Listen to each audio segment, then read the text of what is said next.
¿Alguna vez te quejaste porque tu sopa tenía poca sal? ¿O porque el arroz te quedó pasado? Bueno, después de este vídeo, lo más probable es que quieras abrazar a tu microondas y besar el suelo de tu cocina. Porque si crees que hoy se come mal, amigo mío, no has vivido el verdadero horror culinario, la Edad Media. Pero espera, ¿era realmente tan terrible la comida en esa época? ¿Es solo un mito exagerado por películas con campesinos tragando gachas y nobles con manjares imposibles de identificar? ¿Y por qué demonios pensaban que hervir carne hasta que pareciera engrudo era buena idea? Hoy vamos a explorar, con calma, detalle y una pizca de humor, todo lo que convertía la cocina medieval en un festival de decepciones. Prepárate para escuchar historias de ollas llenas de grasa, panes que eran piedras, vinos que sabían a vinagre, y todo esto, contado con el ritmo perfecto para que aprendas, o simplemente te duermas con una sonrisa. Porque esto no es solo historia.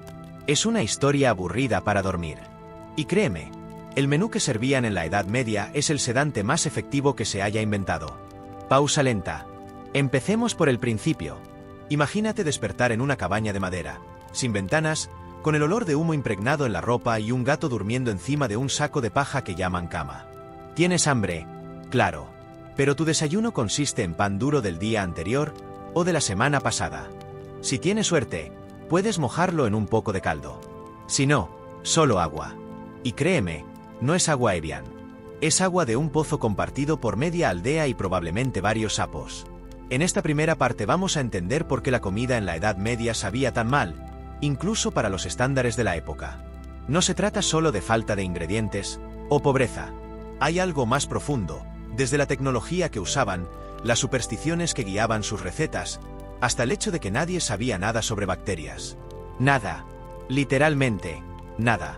Y todo eso combinado, es una receta para el desastre. Así que relájate, acomódate, respira hondo.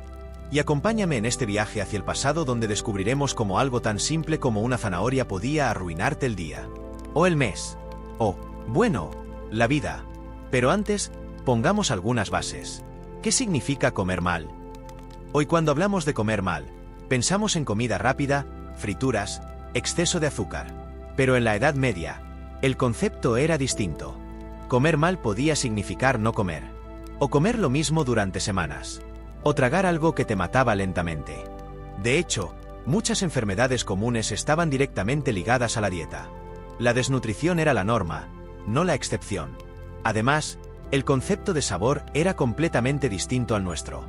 Hoy valoramos el equilibrio, la frescura, la variedad. En la Edad Media, se valoraba lo que había. Y a veces, lo que había, era bastante triste. Pero, ¿por qué no cocinaban mejor? ¿No podían aprender? Aquí es donde la historia se pone más interesante. Porque la comida refleja más que solo el acceso a ingredientes.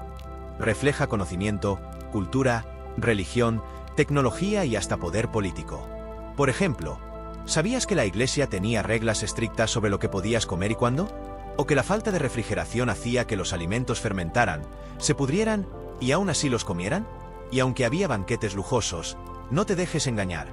Incluso en los castillos, el arte de cocinar era más arte de camuflar olores sospechosos que de crear sabores deliciosos. Entonces, ¿estamos exagerando? ¿O de verdad era tan horrible? Vamos a descubrirlo sección por sección. Te prometo que cuando llegues al final, no solo vas a entender por qué la comida medieval era pésima. Vas a agradecer el queso derretido de una pizza congelada. Así que, cierra los ojos si quieres. No necesitas mirar la pantalla. Solo escucha. Porque a veces, los peores sabores son los que se cuentan. Y sí, sé lo que estás pensando. ¿No era todo más natural en la Edad Media? ¿No comían sin pesticidas, sin químicos, sin comida ultraprocesada? Bueno, sí. Y también sin conocimiento básico sobre higiene, sin forma de conservar los alimentos adecuadamente, y con la firme creencia de que los tomates eran del diablo y el queso con moho era medicina. A veces la nostalgia por el pasado es como una sopa medieval.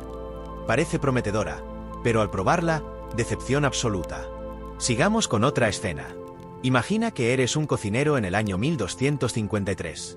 Estás preparando el almuerzo para una familia noble. Tienes acceso a ingredientes caros, un faisán, algunas raíces de zanahoria torcidas, un poco de miel. Pero no tienes horno moderno, ni termómetro, ni siquiera luz eléctrica. Todo lo haces a puro instinto, con fuego de leña, un caldero, y la esperanza de que nadie muera intoxicado. La receta que te dieron es más una adivinanza que un manual. Dice algo como, cocer el ave hasta que su espíritu se libere. ¿Qué significa eso? ¿Hasta que huele raro? ¿Hasta que la carne se despega? ¿O hasta que el humo negro sale por la chimenea? Y por si fuera poco, la medicina de la época, basada en humores corporales, te dice que debes equilibrar lo caliente y seco del faisán con lo frío y húmedo de un puerro crudo. Así que sí, no solo cocinabas mal, cocinabas con supersticiones. Por eso, muchas veces la comida no solo era fea, también era peligrosa. ¿Y qué hay del pan? El pan era la base de la dieta medieval. Pero no te imagines baguettes doradas o pan de masa madre. Estamos hablando de pan negro, duro como una piedra, hecho con centeno o cebada de baja calidad. En tiempos de hambruna, incluso se mezclaba con corteza de árbol o harina de habas, que causaba alucinaciones y convulsiones. Literalmente, había panes que te volvían loco. Una fiesta medieval. Además, sin hornos en la mayoría de los hogares, el pan se horneaba en hornos comunales, donde a veces el mismo pan regresaba a la familia equivocada. Si eras pobre, comías pan viejo. Si eras muy pobre, comías pan que otros ya habían desechado. Ahora hablemos del agua. No bebas el agua. Jamás. En muchos lugares era más seguro beber cerveza o vino diluido que agua, porque los pozos estaban contaminados. ¿Y qué pasaba si no tenías acceso a cerveza o vino? Bueno, bebías igual, pero te enfermabas. Y sin antibióticos, una diarrea te podía mandar al más allá. Por eso, mucha gente vivía con el estómago hecho un desastre. El cuerpo se acostumbraba, sí, pero a costa de una vida corta y llena de flatulencias incómodas. ¿Y los sabores? Los sabores medievales eran extremos. Cuando tenían acceso a especias, muy caras, por cierto, las usaban como si no hubiera un mañana. Canela, clavo, nuez moscada, todo en el mismo plato. Dulce, salado y agrio mezclado sin piedad. Las carnes se cubrían de salsas espesas y dulces para disfrazar el olor a descomposición. A veces hasta usaban pan viejo como plato, los trenches, que absorbían jugos y se comían después. Imagina morder un pan empapado en grasa de cordero con restos de pescado. ¡Yam! ¿Y el postre? Olvida el pastel de chocolate. El concepto de postre como algo delicioso llegó mucho después. En la Edad Media, un postre era fruta seca, queso añejo o dulces a base de miel con especias pesadas. Y si eras pobre, ni eso. Una cebolla asada podía considerarse un premio. Entonces, ¿cómo sobrevivían? Porque el cuerpo humano es resistente. Y porque las expectativas eran bajas. Muy bajas. Comer era una cuestión de supervivencia, no de placer. La comida debía llenar el estómago, no agradar al paladar. Nadie esperaba sabores exquisitos. Lo que se esperaba era no morir de hambre. ¿Y qué hay de los festines? ¿No comían como reyes? Sí, pero incluso los banquetes reales eran brutales. Olores intensos, mezclas absurdas, mesas largas donde la comida se enfriaba antes de llegar a ti. Y los banquetes duraban horas. Comías hasta reventar, porque no sabías cuándo vendría la próxima comida buena. Era una celebración, sí, pero también una prueba de resistencia. ¿Y el servicio? Nada de cubiertos. Se comía con las manos, o con cuchillos individuales. El tenedor era considerado un instrumento diabólico hasta bien entrado el Renacimiento. Y los manteles no eran para la mesa. Eran para limpiarse los dedos. Comer era un asunto sucio, literal. ¿Y la higiene? Cero. Las cocinas estaban llenas de humo, grasa y animales. No era raro que una rata se colara en la alacena, o que los huevos ya estuvieran podridos antes de cocinarlos. ¿Y cómo sabían que estaban malos? Por el olor. Si olía demasiado raro, se descartaba. Si no, se comía. Entonces, ¿era la comida medieval la peor de la historia? Depende. Había momentos, lugares y personas que sabían cocinar bien. Algunos monasterios tenían cocineros decentes. Algunas regiones con climas privilegiados tenían productos frescos. Pero como regla general, la combinación de pobreza, superstición, falta de conocimiento y tecnología precaria, convertía cada comida en una ruleta rusa de sabores y consecuencias. Y esa es la clave. No es que la comida fuera simplemente fea, era una experiencia llena de incertidumbre. Comer era un acto de fe. Y no podemos olvidarnos de la geografía. La dieta medieval no era igual en todas partes. En el norte de Europa, los inviernos largos limitaban mucho el acceso a frutas frescas y vegetales. En el sur, el clima permitía algo más de variedad, pero también traía consigo problemas de conservación. Todo lo que no se consumía rápido, se fermentaba, se secaba o se salaba, y a veces ni así se salvaba del deterioro. Por eso los sabores eran tan intensos. El salado, por ejemplo, no era un gusto, era una necesidad. El pescado salado podía durar semanas, pero sabía a todo menos a pescado fresco. Y aún así, se comía. Porque era eso, o nada. Además, el acto de comer era profundamente social. La mesa medieval no era solo para alimentarse, era un espacio para mostrar poder, jerarquía y piedad. Comer mucho era símbolo de riqueza. Comer poco, de humildad. Compartir un plato no era gesto de amistad, era lo normal. Individualismo en la comida no existía. Y todo esto sucedía mientras las personas morían de infecciones, trabajaban de sol a sol y agradecían si podían llenar el estómago. Con lo que fuera. Entonces, ¿por qué estudiar esto hoy? Porque la comida cuenta historias. Nos habla de cómo pensaban, vivían y sentían las personas del pasado. La Edad Media no fue solo oscuridad. Fue una etapa con sabiduría primitiva, soluciones creativas, errores fatales y una resiliencia admirable. Y a través de esta exploración culinaria, vamos a descubrir no solo por qué la comida era pésima, sino cómo la humanidad logró sobrevivir con ella. Así que prepárate para conocer platos que te quitarán el hambre, y quizás el sueño. Pero tranquilo, el tono seguirá suave, la historia seguirá lenta, y tu cama seguirá esperando. Empezamos. Y por supuesto, no podemos dejar de hablar de la carne. Cuando se conseguía carne, rara vez era fresca. Los métodos de conservación más comunes eran el ahumado, la salazón o simplemente, confiar en la suerte. Algunas piezas se cocinaban durante horas en calderos oscuros, mezcladas con hierbas que intentaban enmascarar el olor. Otras veces, se servían tan pasadas que su textura era más gelatinosa que carnosa. Y el acceso era desigual. Mientras un noble podía probar cordero, faisán o jabalí, un campesino apenas recibía pellejos, vísceras o huesos. A veces el estofado era poco más que un caldo con rastros de proteína flotando como sospechosos náufragos. El contraste entre clases era enorme, y la comida era una de las formas más visibles de esa diferencia. Si eras pobre, sobrevivías. Si eras noble, quizás sufrías menos, pero tampoco comías tan bien como crees. ¿Y sabes qué es lo más curioso de todo? Que a pesar de todos estos desafíos, las personas seguían reuniéndose a comer. Seguían celebrando, compartiendo, contando historias alrededor de un fuego. Tal vez el sabor era horrible, tal vez la textura daba miedo, pero la comida seguía siendo el corazón de la vida cotidiana. Porque al final, incluso los peores platillos pueden crear los mejores recuerdos. Si alguien tenía mala suerte en la Edad Media con la comida, era el campesino. El campesino medieval era el alma trabajadora del feudo. Cultivaba, cosechaba, criaba animales, y paradójicamente, rara vez comía lo que producía. Su dieta era pobre, repetitiva y muchas veces carente de los nutrientes más básicos. Pero más allá del cliché del hambre, ¿qué había realmente en sus platos? Empecemos por lo básico: el pan. El pan era más que un alimento. Era una institución.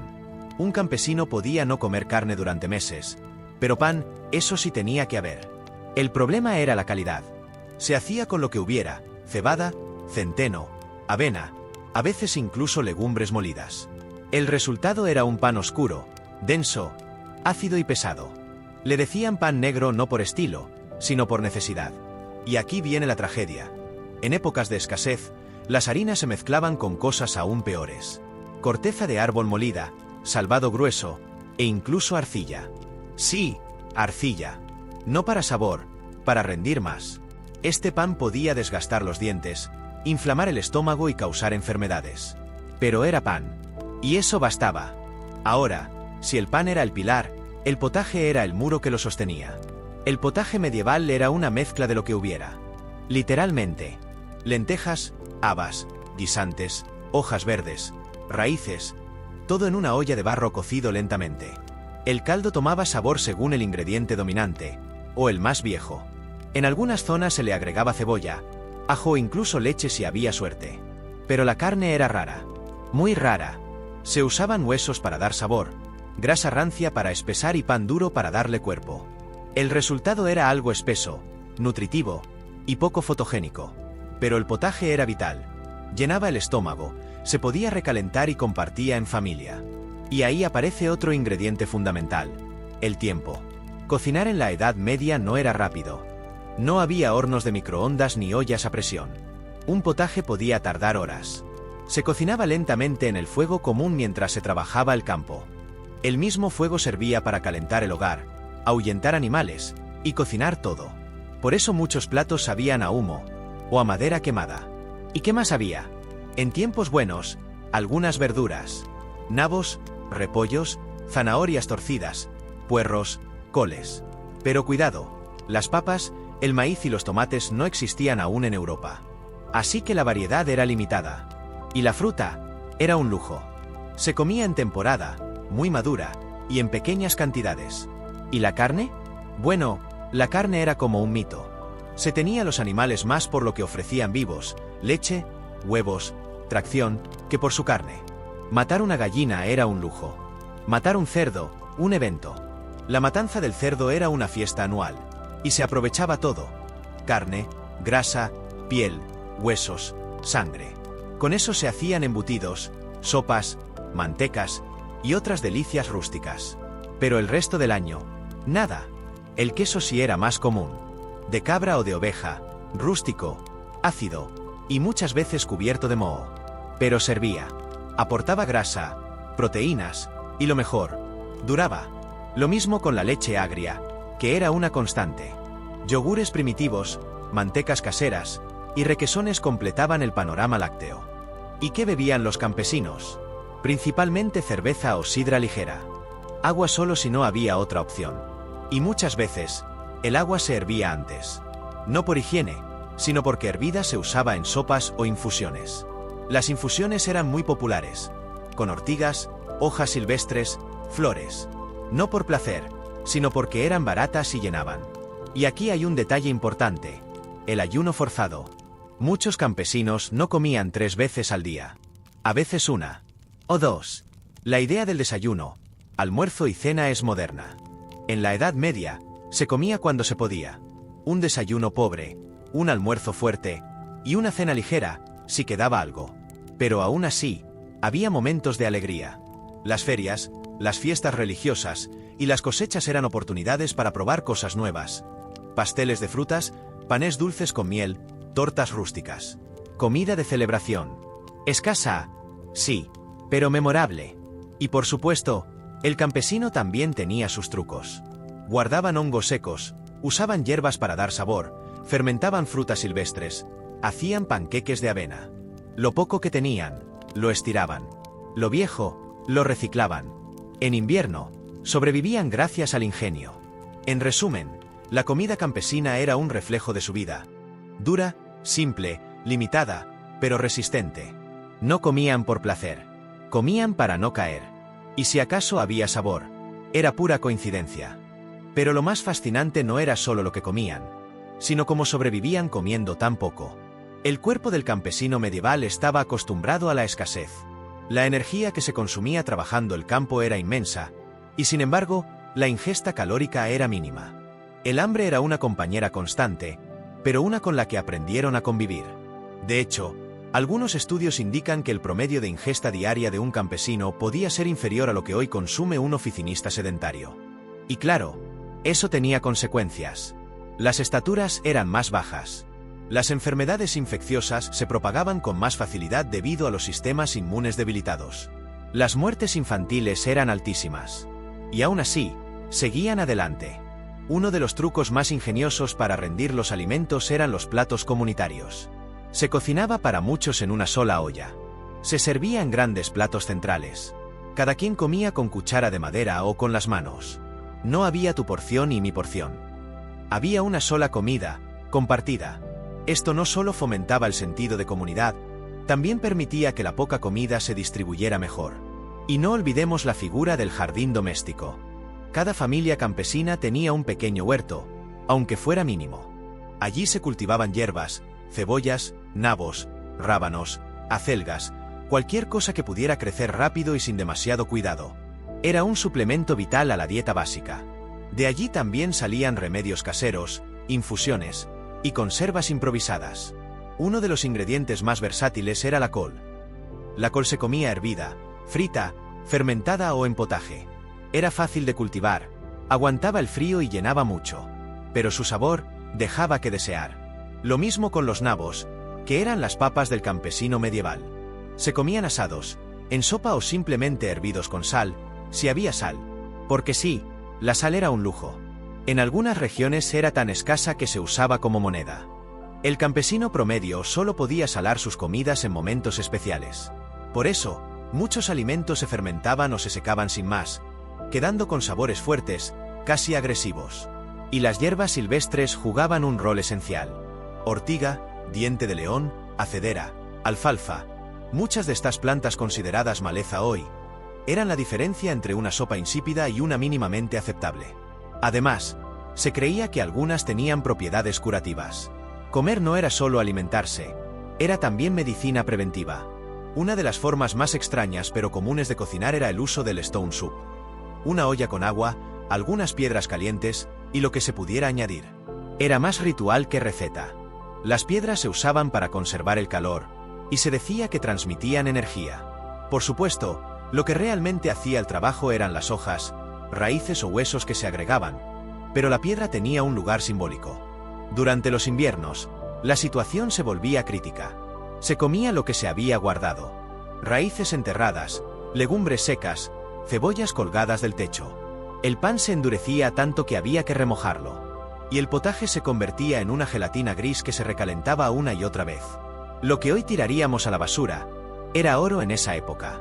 Y sin embargo, había recetas. Manuscritos antiguos mencionan platillos campesinos como la sopa de cebolla fermentada, el pan de ortiga o el caldo de piel de cerdo. No eran delicias, pero tenían su lógica. Cada uno usaba lo que sobraba, lo que estaba al borde del descarte, pero le sacaba provecho. En algunas zonas, la miel era el único endulzante disponible. El azúcar era inaccesible para los pobres. Así que un pan con un poco de miel silvestre era un lujo de reyes para un campesino. Se guardaba para celebraciones religiosas, nacimientos o cosechas exitosas. Era más que un sabor dulce. Era una recompensa emocional.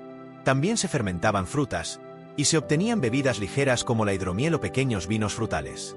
Se bebían en festividades, pero también en rituales.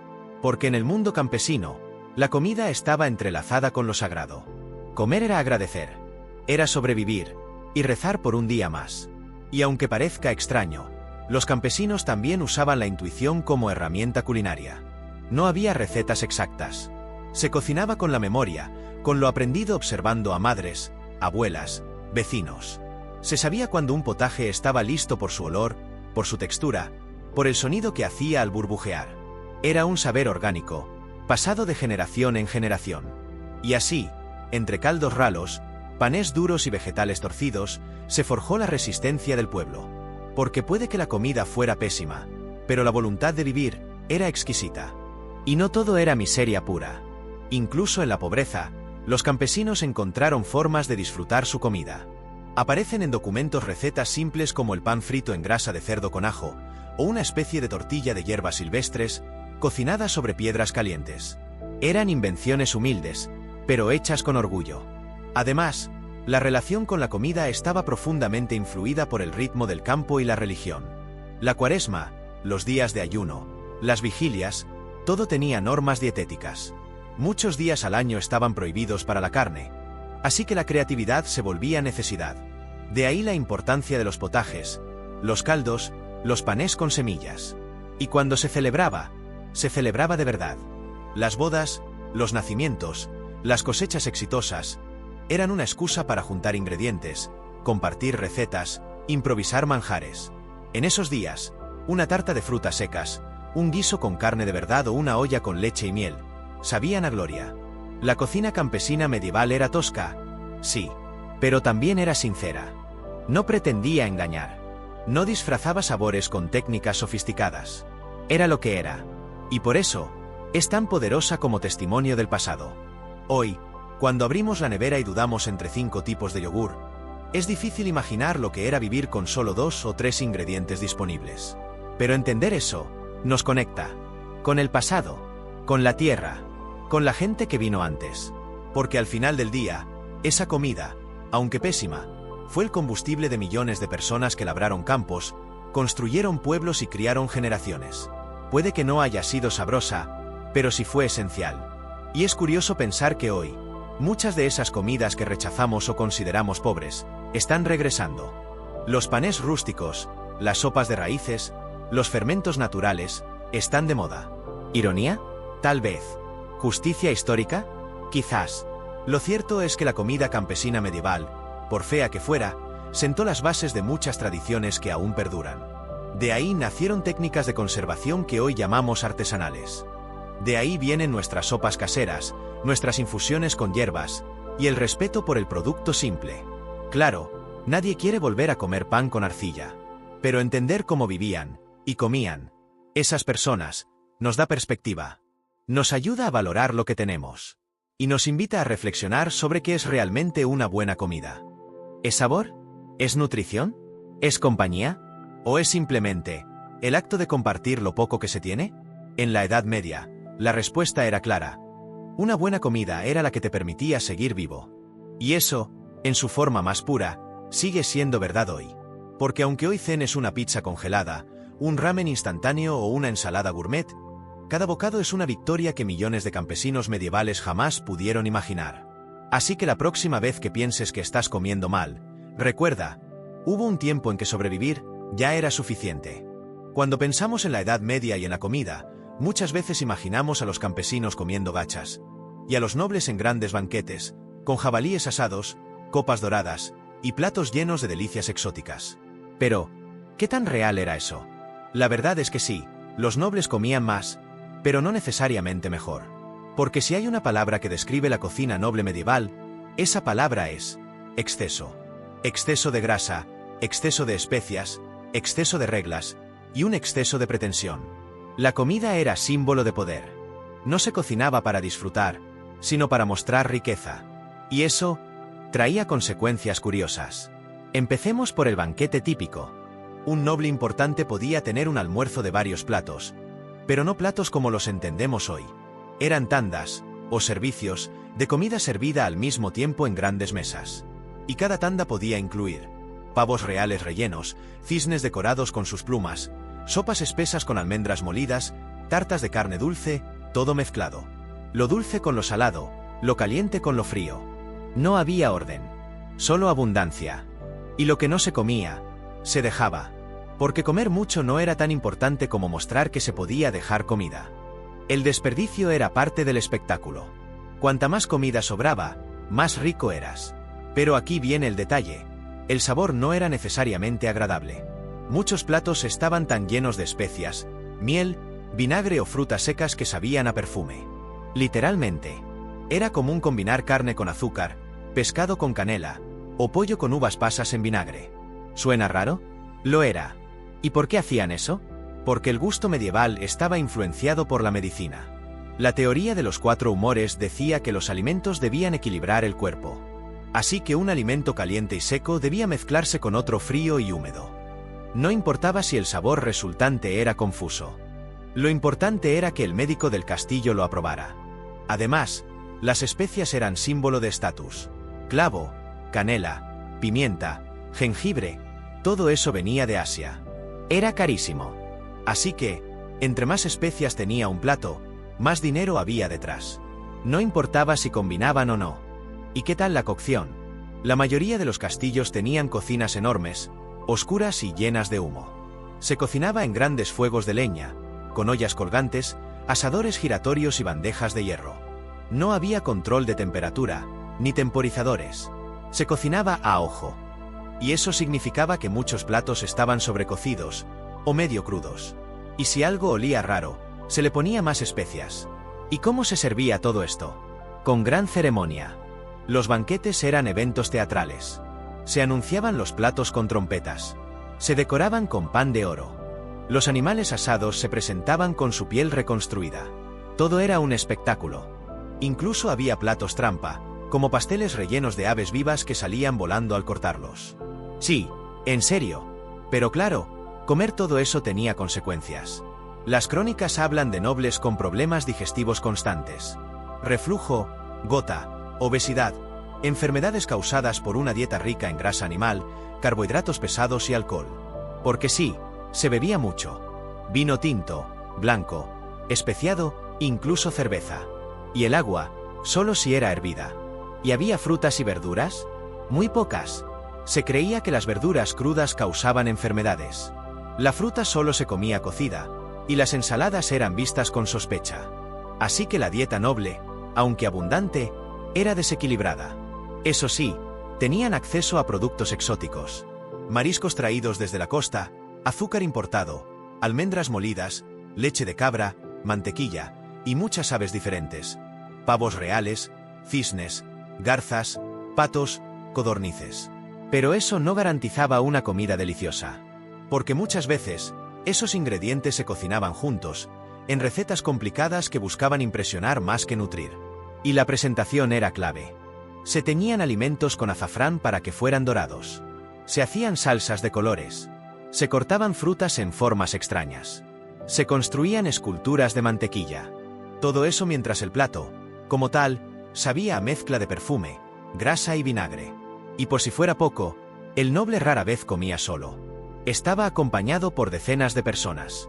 Comensales, sirvientes, músicos, bufones. La comida era un evento social cargado de normas. No podías limpiarte la boca con la mano izquierda. No podías hablar con la boca llena. No podías tocar ciertos alimentos si no eras de cierto rango. Comer era también navegar un mar de reglas. Entonces, ¿comían mejor que los campesinos? En cantidad, sí. En variedad, sí. En calidad nutricional, probablemente no. Porque el campesino al menos comía más vegetales.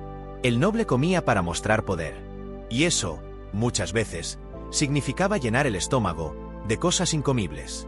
Claro, había excepciones. Algunos castillos tenían cocineros expertos, traídos de regiones lejanas. Algunos usaban recetas heredadas, con mejor balance.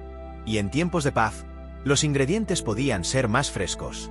Pero en general, el noble medieval no comía bien. Comía como rey, y sufría como plebeyo. Y hay algo más que rara vez se menciona: el rol de la cocina como escenario de tensión social. Los cocineros nobles no eran chefs de gorro alto y estrellas Michelin. Eran trabajadores duros, que vivían bajo presión constante. Si un plato salía mal, no se perdía una propina, se arriesgaba un castigo. En algunos castillos, la mala cocina se consideraba una falta grave. Imagina preparar una tarta de frutas para un conde, y que descubra una semilla mal triturada. Eso podía costarte el empleo. O peor. Además, la cocina estaba separada del área noble. En parte, por razones prácticas, el humo, el calor, los olores. Pero también simbólicas. Cocinar era una labor servil. Lo importante era lo que llegaba a la mesa, no cómo se preparaba. Y eso generaba una desconexión peligrosa. Porque el noble no sabía, ni le interesaba, cómo se cocinaba. Solo quería que pareciera exquisito. Esto provocó un fenómeno curioso. Los cocineros comenzaron a exagerar. A inventar platos llamativos, con nombres rimbombantes, técnicas imposibles y decoraciones excesivas. Se trataba de impactar, de asombrar. Si el plato olía raro, mejor. Si tenía colores intensos, aún mejor. Se usaban ingredientes solo por lo exóticos que eran, no por su sabor. Y así, la cocina noble se convirtió en una especie de circo gastronómico. Y no olvidemos el impacto de la religión en la mesa noble. Había docenas de días de ayuno al año. Y los nobles, como los campesinos, debían respetarlos. Pero claro, el truco estaba en la interpretación de las reglas. Por ejemplo, en días sin carne, se permitía comer pescado. Pero el pescado podía incluir castores, porque su cola parecía acuática. Sí, esa fue una justificación real. También se crearon versiones de ayuno de platos comunes. Empanadas de anguila en vez de cerdo. Leche de almendras en vez de crema. Y dulces que parecían carnes, para no romper el ayuno. Todo era una especie de juego entre la fe y el deseo. Y sí, existían libros de cocina. Pero no como los nuestros. Eran manuscritos escritos por monjes, nobles o cocineros al servicio de cortes reales. Contenían recetas con instrucciones vagas, ingredientes imposibles de encontrar y una lógica confusa. Eran más un símbolo de estatus que una guía práctica. Algunos se copiaban por puro prestigio. La corte de Borgoña, por ejemplo, era famosa por sus banquetes que duraban días. Allí se presentaban más de 50 platos por noche. Había cisnes decorados con collares, fuentes de vino que brotaban de estatuas y postres con forma de castillos. ¿Sabían bien? Probablemente no. Pero el objetivo era otro: dejar sin palabras a los invitados. Y ni hablar de la cocina italiana renacentista, donde las influencias árabes, bizantinas y cristianas generaron platos aún más bizarros. Pasta rellena con especias y frutas. Sopas de leche con pan frito. Carne hervida con agua de rosas. Todo con el sello de nobleza y el riesgo de acidez. Además, el exceso no se limitaba a lo visual. También se comía por obligación. Si el anfitrión servía 12 platos, había que probar los 12. Era descortés rechazar comida. Así que los nobles comían, aunque no quisieran. Y luego venía el remedio universal: el vómito inducido. Sí, algunos vomitaban para seguir comiendo. Otros usaban digestivos a base de hierbas. Y otros simplemente lo sufrían. También había modas alimentarias. En ciertos periodos, lo más noble era comer pavo real. En otros, los postres de almendra. En otros, las ostras. Lo curioso es que esas modas se regían por las cortes reales, y se imitaban como si fueran desfiles de moda. La cocina era política. Comías lo que el rey decía. O mejor dicho, lo que al rey le parecía elegante esa semana. Y luego estaba el protocolo de la mesa. No bastaba con comer. Había que hacerlo bien. Había reglas para cómo tomar la copa, cómo masticar, cómo ofrecer pan al invitado de al lado. Todo era una danza ritualizada. Hasta limpiarse los dedos tenía una etiqueta. Y claro, había momentos incómodos. Platos mal cocidos, ingredientes en mal estado, alergias que nadie comprendía. Pero todo debía continuar. Porque un noble no mostraba debilidad. Si el faisán estaba pasado, se sonreía. Si la sopa olía raro, se bebía igual. Y si algo hacía daño, se rezaba. Y aún con todo eso, los cocineros más talentosos comenzaron a destacarse. Algunos ganaron fama, pasaron de un castillo a otro, y dejaron recetas que influirían en siglos posteriores. Se convirtieron en artistas, alquimistas del sabor, precursores de la gastronomía moderna. Entre tanto desastre, surgieron chispazos de genialidad. Porque incluso en una cocina saturada de normas absurdas, grasa y oro, todavía había lugar para la creatividad. Y aunque muchos de estos banquetes suenan ridículos, hay que entenderlos en su contexto. En un mundo donde las guerras eran constantes, las hambrunas frecuentes y las pestes comunes, comer bien, o al menos aparentarlo, era una forma de desafiar al caos. Era como decir: aquí mando yo. Tengo suficiente comida como para desperdiciarla. Tengo tiempo para sentarme a comer durante horas. Tengo recursos para hacer de cada comida un espectáculo. Comer era una declaración política. Incluso los postres eran una exageración. Se servían pasteles de frutas con capas de azúcar cristalizada, mantecados con pétalos de rosa, y cremas hervidas con agua de azahar. Todo sonaba hermoso. Hasta que lo probabas, y sabías que algo no estaba bien equilibrado. Los banquetes reales también incluían entretenimiento. Músicos tocaban laúd, bufones contaban chistes, y hasta se hacían representaciones teatrales entre los platos. Comer era solo una parte del evento. El resto era demostrar poder, cultura, elegancia, o lo que se pudiera simular. Y sin embargo, había algo profundamente humano en todo eso. Porque detrás de cada cisne con alas doradas, de cada sopa de almendras con pescado, de cada exceso imposible, había miedo. Miedo a parecer débil. Miedo a ser reemplazado. Miedo al veneno. Sí, el veneno era una preocupación real. Por eso muchos nobles tenían catadores. Personas que debían probar cada plato antes que el señor. Y si caían, bueno, mejor el catador que el conde. No era una garantía perfecta. Pero era lo que había. Y así, cada comida era también una apuesta. ¿Sería sabrosa? ¿Sería segura? ¿Sería recordada? Hoy, mirando atrás, podemos reírnos. Podemos imaginar lo ridículo que era mezclar leche de almendras con carne de cisne. Pero también podemos aprender. Porque esta historia nos recuerda que comer bien no es solo una cuestión de ingredientes. Es contexto, cultura, poder, y muchas veces, miedo disfrazado de lujo. Así que la próxima vez que comas algo y te parezca raro, recuerda esto: pudo haber sido peor. Pudo haber sido carne hervida en leche de almendras, decorada con oro, servida tibia después de 4 horas, y acompañada por un bufón que no sabía contar chistes. En la Edad Media, el lujo no siempre sabía bien. Pero también, hay que reconocerlo, sin esos excesos, sin esas rarezas, no tendríamos la historia fascinante que hoy contamos. La cocina de los nobles fue absurda, sí, pero también fue un espejo de su tiempo, un reflejo de su mundo. Y en cada bocado, una historia esperando ser digerida. Cuando pensamos en cocina medieval, lo primero que nos viene a la mente es una gran chimenea de piedra, con un caldero humeante colgando sobre el fuego. Y sí, esa imagen tiene algo de verdad, pero también esconde un mundo mucho más complejo, rústico y lleno de accidentes que los libros de historia rara vez mencionan. Porque si algo caracterizó la tecnología culinaria en la Edad Media, fue su improvisación constante. No existían hornos como los nuestros. No había estufas de gas, ni electricidad, ni termómetros. Todo se cocinaba sobre fuego abierto. A veces dentro de una chimenea, a veces al aire libre, dependiendo del clima y de la clase social. Pero en cualquier caso, el fuego era el corazón de la cocina, y también su mayor peligro. Empecemos por el fuego. Hacer fuego era todo un arte. Se usaban piedras, yesca seca, pedernal y mucha paciencia. Una vez encendido, se debía mantener encendido todo el día. Apagarlo era un error grave, porque volver a encenderlo podía tomar horas.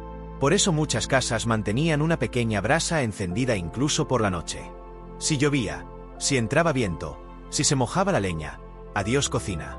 Y claro, cocinar con fuego abierto significaba riesgo. Quemaduras, incendios, ollas volcadas, humo permanente. La cocina medieval era peligrosa, especialmente para mujeres y sirvientes, que pasaban horas inclinados sobre la llama. No existía el concepto de seguridad alimentaria. Si algo se quemaba, se raspaba y se servía igual. Luego estaban los utensilios. Las ollas eran de barro, de hierro fundido o de cobre. El barro era barato, pero se rompía con facilidad. El hierro era más resistente, pero pesado. El cobre conducía bien el calor, pero podía contaminar la comida si no estaba bien tratado. Las cucharas eran de madera. Las pinzas, de hierro. Los cuchillos, eso sí, eran buenos, porque cortar bien era básico. No había batidoras, ni ralladores, ni exprimidores. Todo se hacía a mano. Moler granos requería piedras de molino. Rallar queso implicaba cuchillos afilados. Exprimir limones, cuando los había, era con las manos. Cocinar era un trabajo físico, literalmente agotador. El calor no era controlable. No había perillas. Si querías más fuego, añadías leña. Si querías menos, la retirabas. El problema es que eso llevaba tiempo. Por eso muchas recetas requerían vigilar constantemente. Porque si te descuidabas, el potaje se quemaba. O peor, explotaba. Porque sí, algunas ollas selladas estallaban con el vapor acumulado. ¿Y cómo se sabía cuando un plato estaba listo? Por el olor, el color, la textura o la intuición. No había relojes de cocina. Nadie decía 15 minutos a 180 grados. Se decía, cuando el caldo huela como la lluvia en otoño o cuando la cuchara se sostenga sola en la olla. Era cocina sensorial, basada en experiencia, no en medidas. Y luego están los hornos. Los hornos eran raros y preciados. En los pueblos, se usaban hornos comunales. Una vez por semana, o por mes, los vecinos horneaban juntos. Se metían panés, tartas, guisos. Y claro, podía pasar que tu pan saliera duro, o que alguien más se llevara tu hogaza. No había etiquetas, solo confianza y memoria. En castillos y monasterios había hornos de piedra, alimentados con leña. Tardaban horas en calentarse. Una vez calientes, se cocinaba todo lo que se pudiera en poco tiempo. Pan, carne, dulces. El horno debía aprovecharse, porque al día siguiente, ya no servía. ¿Y la conservación? Aquí es donde la tecnología culinaria brillaba en su creatividad. No había refrigeradores. Así que se fermentaba, se salaba, se ahumaba, se secaba. La carne colgaba del techo, el pescado se enterraba en sal, la leche se convertía en queso, y los vegetales se fermentaban en vasijas enterradas. Era eficaz, aunque no siempre sabroso. También se usaban cuevas frías o sótanos. En castillos, había neveras naturales donde se guardaba hielo traído de montañas o ríos congelados. Sí, era un lujo, pero permitía guardar leche, mantequilla o fruta por unos días más. ¿Y la higiene? Bueno, era discutible. Las superficies no se desinfectaban. Las manos se lavaban con agua, si había. Los cuchillos se limpiaban en el mantel. Los platos eran de madera o de pan endurecido, que luego se comía o se daba a los pobres. Y si algo olía raro, se cubría con especias. El conocimiento de bacterias estaba a siglos de distancia. Así que cocinar era, en parte, un acto de fe. La iluminación era otro problema. Las cocinas eran oscuras, llenas de humo. Se cocinaba a la luz del día, o con antorchas. La falta de luz hacía difícil ver si un guiso estaba listo, o si un ingrediente estaba podrido. Por eso muchas cocineras se guiaban más por el olfato y el tacto que por la vista. Y si pensabas que todo esto era exclusivo de campesinos, piénsalo otra vez. En los castillos también se vivían estos desafíos. Las cocinas nobles eran más grandes, sí, pero también más caóticas. Se cocinaba para decenas, a veces cientos de personas. La coordinación era un milagro. Los cocineros se organizaban por rangos. Estaba el maestro cocinero, los ayudantes, los mozos de fuego, los responsables del pan, de las carnes, de las salsas. Cada uno con su rincón, su herramienta, su ritmo. Y todo esto en medio del humo, el calor y el sonido constante de ollas hirviendo. Y como no había sistemas de extracción, la cocina se llenaba de humo espeso. Por eso muchos cocineros medievales sufrían de problemas respiratorios, piel quemada o lesiones por esfuerzo. Cocinar no era una tarea glamorosa. Era una forma de sobrevivir, en todos los sentidos. Además, el fuego no solo servía para cocinar. También era la fuente de calor para el hogar. Una misma chimenea podía servir para hervir agua, calentar vino, tostar pan y calentar la habitación. Eso hacía que las cocinas fueran centros de reunión, pero también puntos críticos de incendio. Muchos castillos y casas fueron consumidos por llamas iniciadas en la cocina. Y no olvidemos los accidentes. Una olla mal colgada podía volcarse encima de un niño. Una leña mal colocada podía generar una explosión de brasas. Una comida mal cocida podía enfermar a toda una familia. Todo esto sucedía. No eran eventos raros. Eran parte del día a día. Por eso, algunas cocinas tenían sus propias supersticiones. Se colocaban amuletos cerca del fuego, se hacían cruces de ceniza, se recitaban oraciones antes de empezar. Cocinar era tan físico como espiritual. Un elemento clave era el caldero. El caldero era el objeto más valioso de una casa. Se usaba para cocinar, hervir agua, preparar medicinas, teñir ropa, e incluso calentar piedra para baños improvisados. Si un caldero se rompía, se intentaba reparar 1000 veces antes de reemplazarlo. Y pasaba de generación en generación. Era, literalmente, el corazón de la cocina medieval. Y aunque suene rústico, algunas técnicas eran ingeniosas. Se cocinaba a doble fuego, es decir, colocando piedras calientes dentro de las ollas para mantener el calor sin tener una llama constante. También se usaban tapaderas pesadas para simular presión. Se sellaban bordes con masa para evitar que el vapor escapara. Todo era rudimentario, pero funcional. Y claro, las comidas eran distintas por regiones. En el norte de Europa se usaban más grasas animales. En el sur, más aceite de oliva. Algunas regiones preferían hervir, otras asar. En las zonas costeras, se cocinaba con mariscos y salmuera. En las zonas rurales, con caza menor y raíces. La tecnología culinaria también evolucionaba lentamente. Con el tiempo aparecieron los hornos portátiles, hechos de hierro, que podían moverse y usarse en exteriores. Aparecieron moldes para pasteles, embudos para rellenar embutidos, y prensas rudimentarias para quesos. Pero todo esto era caro. Solo los monasterios o los nobles podían pagarlo. En las casas campesinas, las herramientas eran pocas y preciadas. Una cuchara bien tallada, una piedra de moler lisa, un cuchillo afilado, eran tesoros. Se cuidaban, se heredaban, se afilaban con cariño. Porque no había repuestos. Si se rompía algo, se improvisaba. Otro aspecto fascinante era el uso de la ceniza.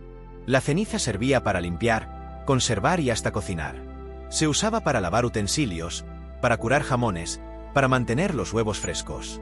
Algunas recetas incluso la incluían como ingrediente para dar textura. Hoy nos suena extraño, pero en esa época, era práctico. Y no olvidemos el humo. El humo no era solo una molestia. Era una herramienta. Se usaba para ahumar carne, pescado, queso. Se creaban zonas especiales en el techo donde colgar productos para que se secaran lentamente. El sabor ahumado no era una moda. Era una necesidad. Y aunque parezca mentira, el sonido también era una herramienta. Se reconocía si el aceite estaba listo por el sonido que hacía al caer una gota de agua. Se escuchaba el burbujeo del potaje para saber si estaba demasiado espeso. Incluso el crujido del pan al salir del horno era una señal. Los cocineros no solo veían y olían, también escuchaban. Y así, entre humo, fuego, piedra y madera, la tecnología culinaria medieval mantenía a la humanidad alimentada. Imperfecta, sí, pero ingeniosa. Y sin ella, ninguno de nosotros estaría aquí. Y tal vez lo más admirable de toda esta tecnología culinaria rudimentaria era su capacidad de adaptación. Los cocineros medievales no solo sabían cocinar, sabían improvisar. Si no había leña seca, usaban ramas húmedas y cocinaban más lento. Si se rompía una olla, usaban una calabaza vacía.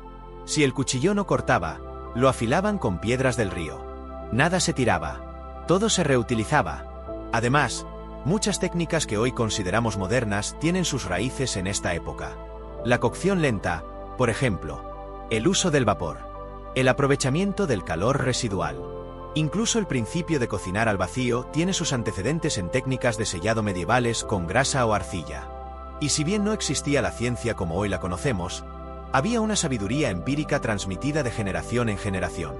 Se sabía qué tipo de madera era mejor para ahumar, qué recipiente retenía mejor el calor, qué combinación de alimentos ayudaba a conservarlos por más tiempo.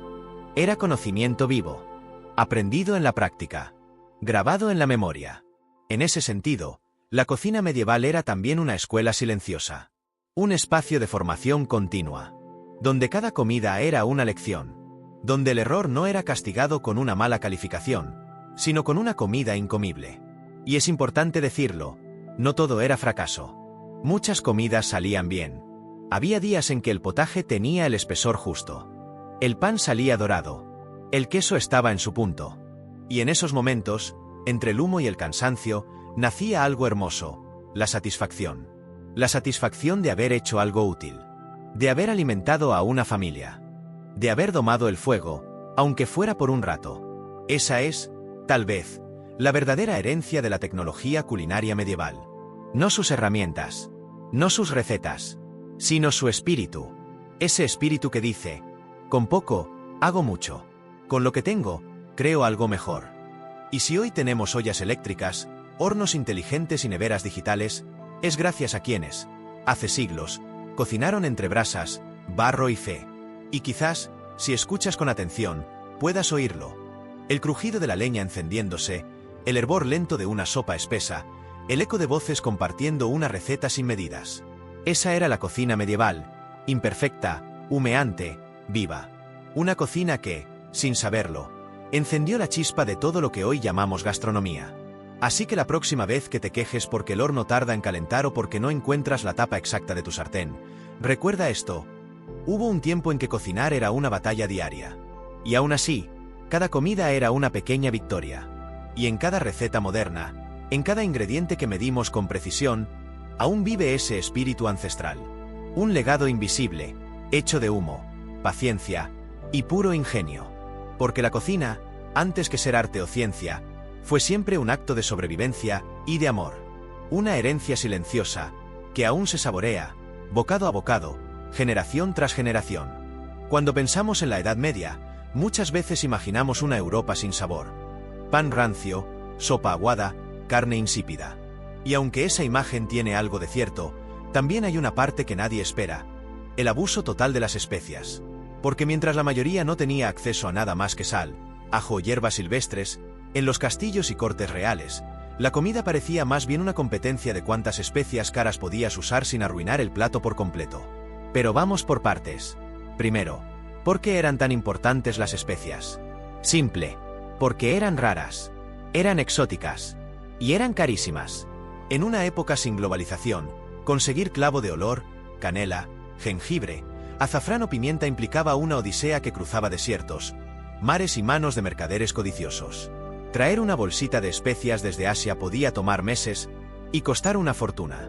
Por eso, tener especias en casa era un símbolo de estatus.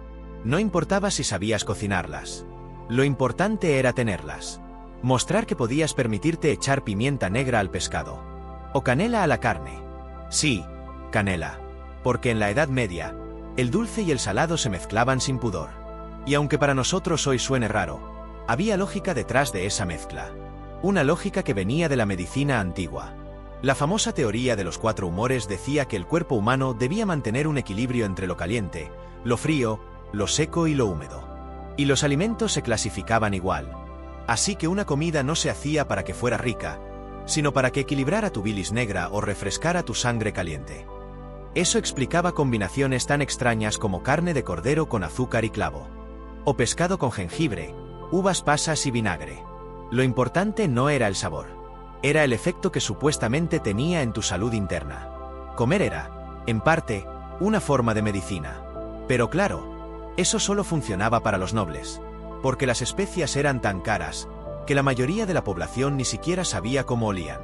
Los campesinos usaban lo que tenían: cebolla, ajo, mostaza silvestre, ortiga, perejil, laurel y mucha sal. A veces, algo de vinagre o grasa rancia para dar sabor. Pero nada más. La pimienta era un lujo. La canela, un mito. El azafrán, un sueño inalcanzable. Por eso, la diferencia entre las clases sociales se sentía también en el sabor. La comida del pueblo era monótona, simple, repetitiva. La de los nobles podía ser un carnaval de sabores. Extraños, sí, pero variados. Y aquí viene el punto clave: la cantidad. Porque los nobles no solo usaban especias, las usaban en exceso. En algunos manuscritos, hay recetas que llevan una cucharada entera de clavo molido para un solo plato. O combinaciones de pimienta, canela, nuez moscada, jengibre y azúcar sobre carne asada. Era como intentar disfrazar el sabor real de todo lo que se cocinaba. Y es que eso era justo la idea. Las especias servían para mostrar riqueza, y también para esconder el mal sabor. Porque sin refrigeración, muchos ingredientes llegaban en mal estado. La carne podía estar pasada, el pescado ya medio rancio. Así que, especias. Muchas, hasta que no se notara el olor. De hecho, hay una teoría muy discutida que dice que se usaban especias para ocultar alimentos podridos. Aunque no todos los historiadores están de acuerdo, lo cierto es que más de un cocinero medieval pensaba: ¿está medio verde? Pues échale pimienta. Otro detalle fascinante es que las especias eran tan valiosas como el oro. Literalmente. A veces se usaban como moneda de cambio. Se pagaban impuestos con canela. Se sellaban contratos con pimienta. Había rutas comerciales enteras dedicadas solo a transportar especias desde Asia hasta Europa. Y como todo lo valioso, surgió el fraude. Sí, en la Edad Media ya existía el fraude alimentario. Se mezclaba polvo de ladrillo con canela molida. Se teñía cúrcuma para venderla como azafrán. Se diluía vinagre con agua y se le agregaba menta para parecer costoso. Comer especiado era un lujo, pero también un riesgo. Y si hablamos de riesgos, hablemos de las cantidades peligrosas. Porque algunas especias, en dosis altas, pueden ser tóxicas. El clavo, la nuez moscada, el azafrán, en exceso pueden causar mareos, vómitos o incluso alucinaciones. Pero eso no detenía a los cocineros nobles. Si un plato debía impresionar, más valía que oliera fuerte. Y claro, también había quienes lo hacían con elegancia. En ciertas cortes, surgieron cocineros que empezaron a equilibrar mejor los sabores, a usar especias con más criterio, a entender que una pizca podía ser más efectiva que una cucharada. Esos fueron los primeros en desarrollar una verdadera gastronomía. Pero en general, el abuso seguía, porque el punto no era comer bien, era comer caro. Comer para demostrar poder, para impresionar a los invitados, para decir: mira todo lo que puedo echarle a mi comida y seguir vivo. Y si te preguntas cómo era posible conseguir todas esas especias en un mundo sin Amazon, la respuesta es sencilla. Las rutas de comercio medievales eran impresionantes. La famosa ruta de las especias conectaba Asia con Europa a través de caravanas interminables que cruzaban la India, Persia, el mundo árabe y el Mediterráneo. A veces, una sola especia pasaba por 5 o 6 manos antes de llegar a la mesa de un noble europeo. Cada intermediario subía el precio. Claro. Por eso, un puñado de clavo podía costar tanto como una vaca. Y aún así, los nobles lo pagaban. Porque tener especias era una forma de hacer política. Era mostrarle a tus invitados que tenías contactos, que estabas conectado al mundo, que eras poderoso. Comer azafrán no era solo comer bien. Era decir: tengo acceso a la India, aunque nunca haya salido de mi castillo. En algunas ciudades portuarias, como Venecia, Génova o Marsella, las especias eran el motor económico. Se construyeron almacenes solo para guardarlas. Se fundaron gremios solo para controlarlas. Y claro, también surgieron mafias medievales que robaban cargamentos y falsificaban productos. La obsesión era tal que incluso la Iglesia participó. Muchos monasterios cultivaban hierbas locales y especias traídas por misioneros. Otros condenaban el uso excesivo de especias por considerarlas un signo de lujo, vanidad o incluso lujuria. Porque sí, se creía que las especias encendían los sentidos. No solo el gusto, sino también el deseo. Comer picante era sospechoso. Y no olvidemos la cocina dulce. Porque en la Edad Media, no se usaba el azúcar como hoy. El azúcar de caña era tan caro como el azafrán. Por eso, se usaba miel. Mucha miel. Y las especias dulces como canela, anís, cardamomo o jengibre se mezclaban con frutas secas, cereales y masa frita para crear los primeros postres europeos. Muchos de estos dulces eran tan pesados que se servían solo en festividades religiosas. Otros eran exclusivos de reyes. Y algunos terminaban en manos de alquimistas, que los usaban como ingredientes para sus pócimas. Porque en esa época, la línea entre cocinero y curandero era muy difusa. Y hablando de alquimia, hay algo mágico en cómo las especias cambiaron la historia. Porque fueron las especias, y no el oro ni la plata, las que impulsaron muchas de las grandes exploraciones. Cristóbal Colón no buscaba América. Buscaba especias. Vasco da Gama navegó hasta la India por pimienta. Magallanes dio la vuelta al mundo por clavo de olor. Todo ese movimiento planetario nació por el deseo de darle más sabor a la comida.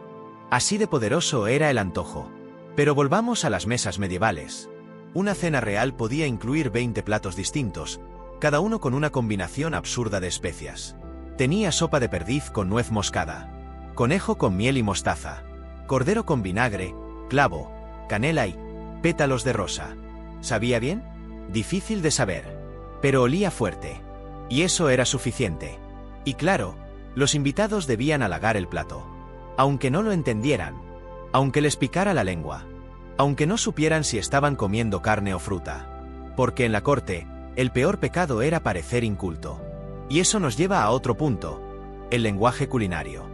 Muchos platos recibían nombres exagerados. Cordero celestial al fuego de Persia. Tarta de dragón dorado, que no tenía dragón, sino azafrán.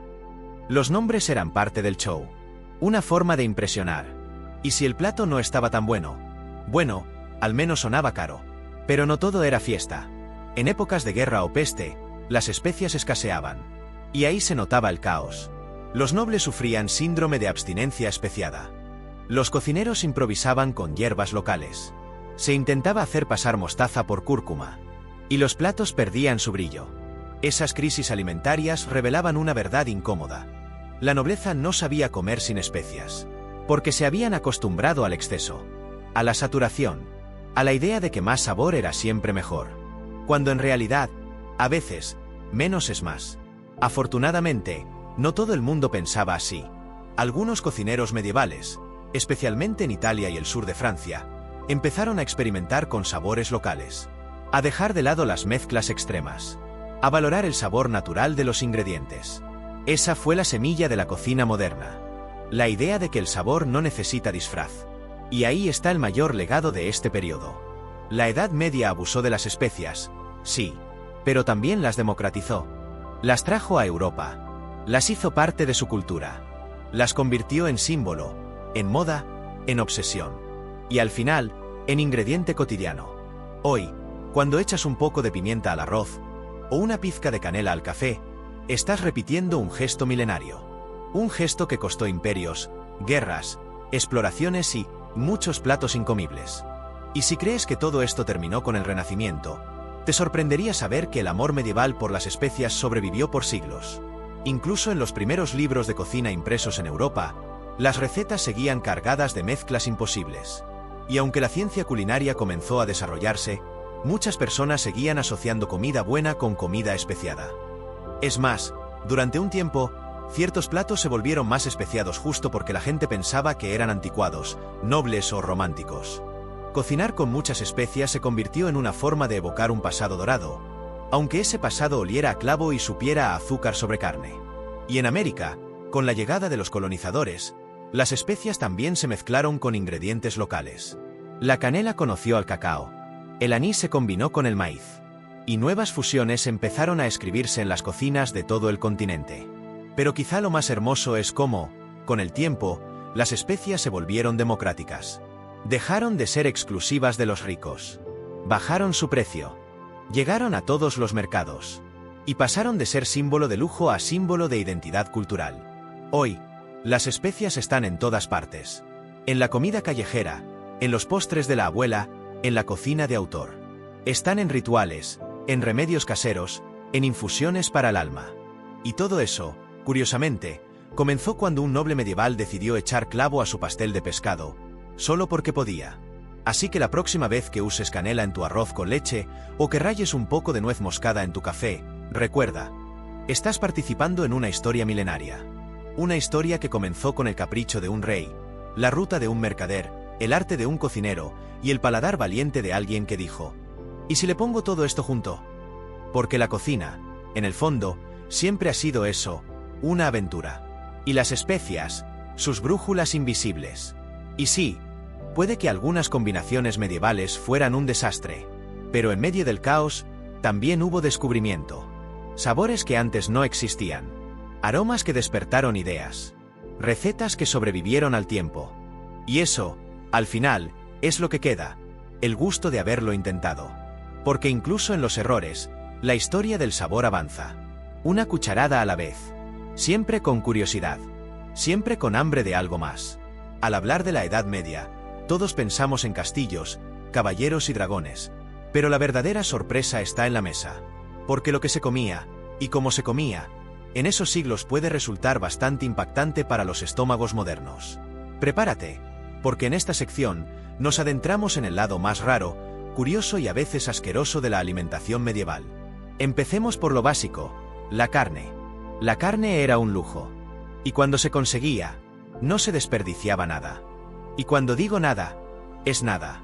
Se comía la lengua, los sesos, los pulmones, el hígado, las tripas, incluso los testículos. Todo lo que pudiera cocinarse, se comía. Si algo tenía forma y no estaba demasiado podrido, iba al caldero. Y no era raro que esa carne estuviera un poco pasada. Sin refrigeración, muchas veces el olor ya daba pistas. Pero eso no importaba. Se lavaba con vinagre, se cubría con sal, se cocinaba por horas y se llenaba de especias.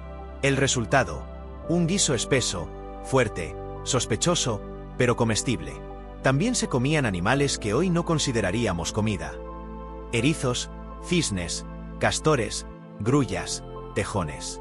Incluso los gatos, aunque en menor medida y solo en situaciones de hambruna extrema. Todo animal era potencial comida, dependiendo de cuán desesperada fuera la época. Y si te parece raro, espera a saber cómo se servía. Los cisnes, por ejemplo, se cocinaban, y luego se revestían con su propia piel y plumas para impresionar en la mesa. Un ave entera, cocida por dentro, pero luciendo viva por fuera. El objetivo no era el sabor, era el espectáculo. Otra costumbre extraña era el pie de pajarillos vivos. Una tarta hueca, llena de aves pequeñas que, al cortarla, salían volando. Era una broma de mal gusto, y una forma de mostrar cuán excéntrico eras. No era un plato para comer, era puro teatro. Y hablando de tartas, muchos postres medievales contenían carne. Sí, carne. Tarta de carne dulce. Tarta de sangre con pasas. Y si no era carne, era grasa. Porque el concepto de separar dulce y salado era casi inexistente. Un pastel podía llevar miel, almendras, canela y tocino. Los alimentos se mezclaban sin reglas. Pescado con fruta, pollo con azúcar, verduras con manteca de cerdo. Lo que había, se combinaba. Y muchas veces, el resultado era cuestionable. Una de las costumbres más llamativas era la gelatina medieval. Se hacía con patas de cerdo o cabeza de ternera, hervidas por horas hasta que soltaban colágeno. Ese líquido, al enfriarse, se convertía en una gelatina espesa, translúcida, que se usaba para envolver carnes, huevos duros o incluso trozos de pescado. La idea era conservar los alimentos. Pero visualmente, era como un terrario comestible. Y el sabor no ayudaba mucho. Y luego está el tema de la higiene. Muchos comensales no usaban cubiertos. Comían con las manos. Y si usaban cuchillo, era personal, traído de casa. Las mesas se cubrían con un mantel que también servía para limpiarse las manos y la boca. No existían platos individuales. Se compartían fuentes. Si alguien tenía gripe, bueno, todos comían gripe. Y sí, también estaba el tren de la comida. Muchos nobles no terminaban todo lo que les servían. Así que los restos, mordidos, babeados, se entregaban a los sirvientes. Y si sobraba algo más, se repartía entre los pobres. Comer de segunda mano era normal. No había desperdicio, pero tampoco mucha delicadeza. Y para beber, el agua no era la primera opción, porque muchas fuentes estaban contaminadas. Se prefería el vino diluido, la cerveza aguada o las infusiones. Incluso los niños tomaban alcohol, porque se consideraba más seguro que el agua. En resumen, lo extraño no era lo raro. Lo raro era lo común. Pero no creas que estas costumbres eran exclusivas de campesinos o aldeanos. En las cortes reales, las extravagancias llegaban al extremo. Existían banquetes temáticos, donde la comida no solo debía ser sabrosa, o al menos comestible, sino también sorprendente. Uno de los ejemplos más desconcertantes es el del pavor relleno de pato, relleno de pollo, relleno de codorniz. Un animal dentro de otro, y otro más dentro, cocinados todos juntos como una muñeca rusa de carne. ¿El resultado? Una torre de proteínas, difícil de cortar, aún más difícil de digerir. Y eso sin hablar de las bebidas fermentadas caseras. En muchas casas, se hacía hidromiel, sidra, cerveza e incluso mezclas de vino con hierbas salvajes. Algunas de estas fermentaciones eran potentes, otras, directamente tóxicas. Pero como el agua no era segura, la gente prefería correr el riesgo con una bebida burbujeante de sabor incierto. Además, estaba el fenómeno del pan negro. El pan blanco era para los ricos. El pan negro, hecho con centeno, cebada o restos de harinas oscuras, era para el pueblo. Pero lo más impactante era que, en épocas de escasez, se usaban cortezas de árbol, polvo de raíces o incluso arcilla para alargar la masa. Comer pan con tierra era más común de lo que crees. Y si eso te da náuseas, espera a oír sobre el pan de moho. Cuando el pan se ponía verde o azul, no siempre se tiraba. A veces se raspaba la parte podrida, y se comía el resto. Y si eso fallaba, se lo daban al cerdo. O peor, se lo cambiaban al vecino por algo más fresco. Pero el tema más desagradable, sin duda, eran las plagas. Las cocinas medievales eran un paraíso para ratas, cucarachas, gusanos y moscas. Y como no había refrigeración, los alimentos estaban siempre expuestos.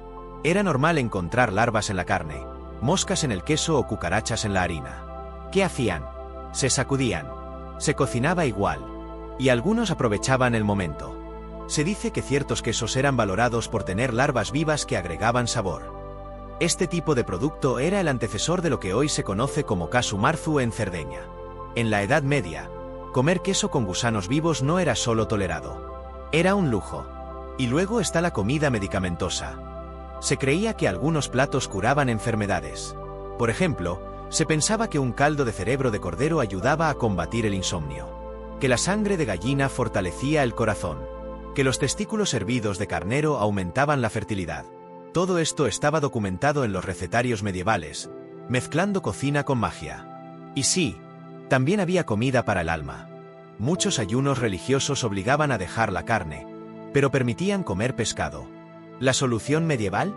Hacer embutidos de pescado con forma de salchicha, o tortas de anguila con forma de cordero. Lo importante era engañar al ojo, no al espíritu. Otra joya culinaria eran las salsas de podredumbre. Se dejaban fermentar frutas, hierbas y vinagre en un recipiente durante semanas hasta que se descomponían. Luego, esa mezcla se filtraba y se usaba para dar sabor profundo a carnes y sopas. Una especie de primo lejano del ketchup, si el ketchup oliera a sótano húmedo. Y lo más curioso, se comía con música. En los banquetes nobles, los platos se servían acompañados por juglares, flautistas o cantores que narraban lo que se estaba comiendo. Una especie de maridaje musical. Si el plato era de caza, se cantaba sobre bosques. Si era de pescado, sobre el mar. Comer era un espectáculo multisensorial. Y no olvidemos el arte del vomitorio. Sí, existía.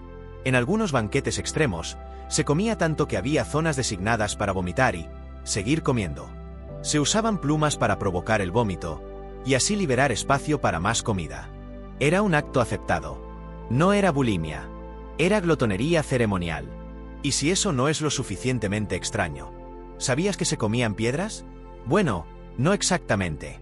Pero se creía que algunas piedras molidas, como el coral, el mármol o incluso el ámbar, tenían propiedades curativas. Se rallaban finamente y se mezclaban en vinos o sopas. El sabor debía ser terrible. Pero la fe lo justificaba. Y aunque todo esto suene grotesco, es importante recordar una cosa: era normal. No había manuales de etiqueta como hoy. No existía la refrigeración, el microondas o los sellos de apto para el consumo. La gente comía lo que podía, como podía. Y lo hacía con alegría. Porque si bien la Edad Media tenía su parte oscura, también tenía momentos de celebración, de comunidad, de compartir. Y muchas de estas costumbres dejaron huella. Los caldos espesos, las tartas saladas, los postres con frutos secos, las carnes en gelatina, todo eso sobrevive, aunque adaptado. Porque detrás de cada plato extraño, había una razón. Y detrás de cada bocado, había una historia. Una historia que, aunque a veces huela mal, merece ser contada. Y si hay una costumbre que resume la mentalidad de la época, es la del pastel simbólico. No era un plato para comer, sino una construcción comestible que representaba un castillo, un árbol de la vida, o incluso una batalla entera, hecha con masa, carne, azúcar y plumas. Se colocaba en medio de la mesa, como una ofrenda al poder, a la creatividad y, sí, al ego del anfitrión. Algunos de estos pasteles podían tardar días en construirse. Tenían compartimentos ocultos con sorpresas dentro, frutas secas, juguetes de madera, o animales vivos. Cuando el banquete comenzaba, el pastel se rompía en público, revelando su contenido. Era como una piñata medieval, pero con olor a pato cocido. Y a veces, en esos mismos banquetes, el postre era una bebida comestible. Un caldo dulce espeso, hecho con vino, especias, leche y yema de huevo, que se servía caliente como digestivo. Algunos lo bebían. Otros lo comían con cuchara. Y si sobraba, se usaba como salsa para la carne fría del día siguiente. Incluso los bebés tenían sus propias rarezas. A falta de leche materna, se les daba pan remojado en vino o cerveza suave. Se pensaba que esto los calmaba. Y si un niño enfermaba, se preparaban sopas con hierbas sagradas, bendecidas por curas, que se pensaban curaban el alma a través del estómago. En los pueblos más apartados, se practicaban rituales gastronómicos únicos, como cocinar el pan del difunto, una hogaza hecha especialmente el día que alguien moría, y que debía comerse en silencio, mientras se rezaba. Se creía que cada bocado ayudaba al alma del fallecido a cruzar al más allá. También había supersticiones sobre la comida maldita. Si un plato se caía antes de servirlo, se pensaba que estaba tocado por el diablo. Y si alguien cocinaba mientras lloraba, se creía que podía maldecir la comida con su tristeza. Por eso, en muchas cocinas, las mujeres no podían entrar si estaban de luto. La Edad Media fue una época en la que la comida no era solo necesidad o placer. Era símbolo, era creencia, era frontera entre lo sagrado y lo profano. Comer era, a la vez, un acto espiritual, social, y a veces, un poco repulsivo. Y aunque muchas de estas costumbres hoy nos parezcan grotescas o absurdas, también son una ventana fascinante a la mente medieval. A su forma de entender el mundo, el cuerpo, el alma y el sabor. Porque, al final, cada época tiene sus rarezas. Hoy comemos nuggets con forma de dinosaurio, pasteles con glitter, hamburguesas de 12 pisos o helado de aguacate con tocino. ¿Quién puede decir que no pareceremos igual de raros en 1000 años? Así que, en lugar de juzgar, brindemos. Brindemos con hidromiel imaginaria, por todos esos cocineros medievales que, sin receta ni termómetro, con ingredientes dudosos. Y tal vez esa sea la lección más valiosa que dejaron los medievales. Que la cocina no necesita ser perfecta, ni limpia, ni lógica, solo necesita tener alma. Porque en cada comida, por extraña que parezca, hay una historia, una intención, un intento de amor. Una historia que, aunque a veces se esconda entre huesos, grasa o especias pasadas, sigue latiendo. En cada mesa, en cada bocado, en cada intento por no olvidar quiénes fuimos cuando solo teníamos hambre. Si alguna vez pensaste que la comida separa a ricos y pobres hoy, espera a ver cómo era en la Edad Media. Porque más que una diferencia de gustos, la dieta medieval era una declaración de clase. Lo que comías, y lo que no, decía exactamente quién eras. Empecemos desde abajo, los campesinos. Su dieta era simple, repetitiva y agotadora. Pan negro, gachas de avena o cebada, verduras cocidas y, si había suerte, un poco de queso. La carne era un lujo reservado para fiestas o días especiales. La proteína más común venía de habas, lentejas o huevos, si tenían gallinas. Los campesinos cocinaban todo en un solo caldero, sobre fuego abierto. Guisos espesos, con lo que hubiera: puerros, nabos, col, raíces, y si encontraban alguna hierba salvaje, también. Lo importante era llenar el estómago y que durara. Comer bien significaba no pasar hambre, no disfrutar. El desayuno podía ser solo pan mojado en vino o leche. El almuerzo, un poco de sopa espesa. Y la cena, pan otra vez. A veces, el pan estaba tan duro que se usaba como cuchara. Se mojaba en la sopa, se chupaba, se mordía, y eso era todo. Ahora subamos un escalón: los artesanos y comerciantes. Tenían más opciones, más acceso a ingredientes, y algo muy importante: mercados urbanos. Esto les permitía conseguir fruta, pescado, especias baratas y pan blanco, al menos de vez en cuando. Su dieta era un poco más variada, aunque aún muy estacional. A diferencia del campesino, el artesano podía permitirse comer carne una vez por semana. También tenía acceso a dulces simples, frutas confitadas, pasteles de miel, vino especiado. Comer era un placer ocasional. Pero el punto no era comer mejor, sino parecer menos pobre. Y aquí es donde todo cambia. Llegamos a la nobleza. Para los nobles, la comida era teatro, poder, estatus. Comer era una performance diaria. Las mesas se llenaban de plata, vajilla importada, fuentes gigantes. Y los platos eran el resultado de un ejército de cocineros, ayudantes y sirvientes que trabajaban para crear una experiencia. Los nobles comían carne todos los días. No solo carne común, sino caza, ciervos, jabalíes, faisanes. También aves exóticas como cisnes, pavos reales o grullas. El pescado era una obra de arte. Se servía con salsas, gelatinas, decoraciones de azúcar o pan dorado. Y si era día religioso, no se comía carne, pero se hacía todo lo posible para que el pescado pareciera carne. Las verduras no eran muy valoradas entre los ricos. Se asociaban con la pobreza. Comer muchas verduras podía hacerte ver como un campesino. Por eso, los nobles preferían las carnes, los cereales refinados, las especias caras. Y por supuesto, los banquetes interminables. Un banquete noble podía tener más de 20 platos. Empezaba con sopas, seguía con carnes, luego aves, luego caza, y finalmente postres. Todo acompañado de música, teatro, espectáculos y vino, mucho vino. Pero incluso dentro de la nobleza había diferencias. Un conde comía distinto a un rey. Un caballero pobre tenía menos lujos que un duque. Y todos lo sabían. Por eso, la comida era usada como señal silenciosa de jerarquía. Lo que tenías en el plato era tu tarjeta de presentación. Pero si la nobleza comía como reyes, los reyes comían como dioses. Y no es una exageración. Los banquetes reales eran eventos diplomáticos. La comida servía para demostrar riqueza, poder, control sobre tierras y rutas de comercio. Un rey no solo alimentaba su cuerpo, alimentaba su imagen. Se contrataban cocineros extranjeros, especialmente franceses, para preparar platos que nadie más en el reino pudiera replicar. Recetas que incluían ingredientes traídos de Oriente, como azúcar, almendras, arroz, azafrán o canela. Tener estos productos en la mesa era lo mismo que decir: yo domino el mundo conocido.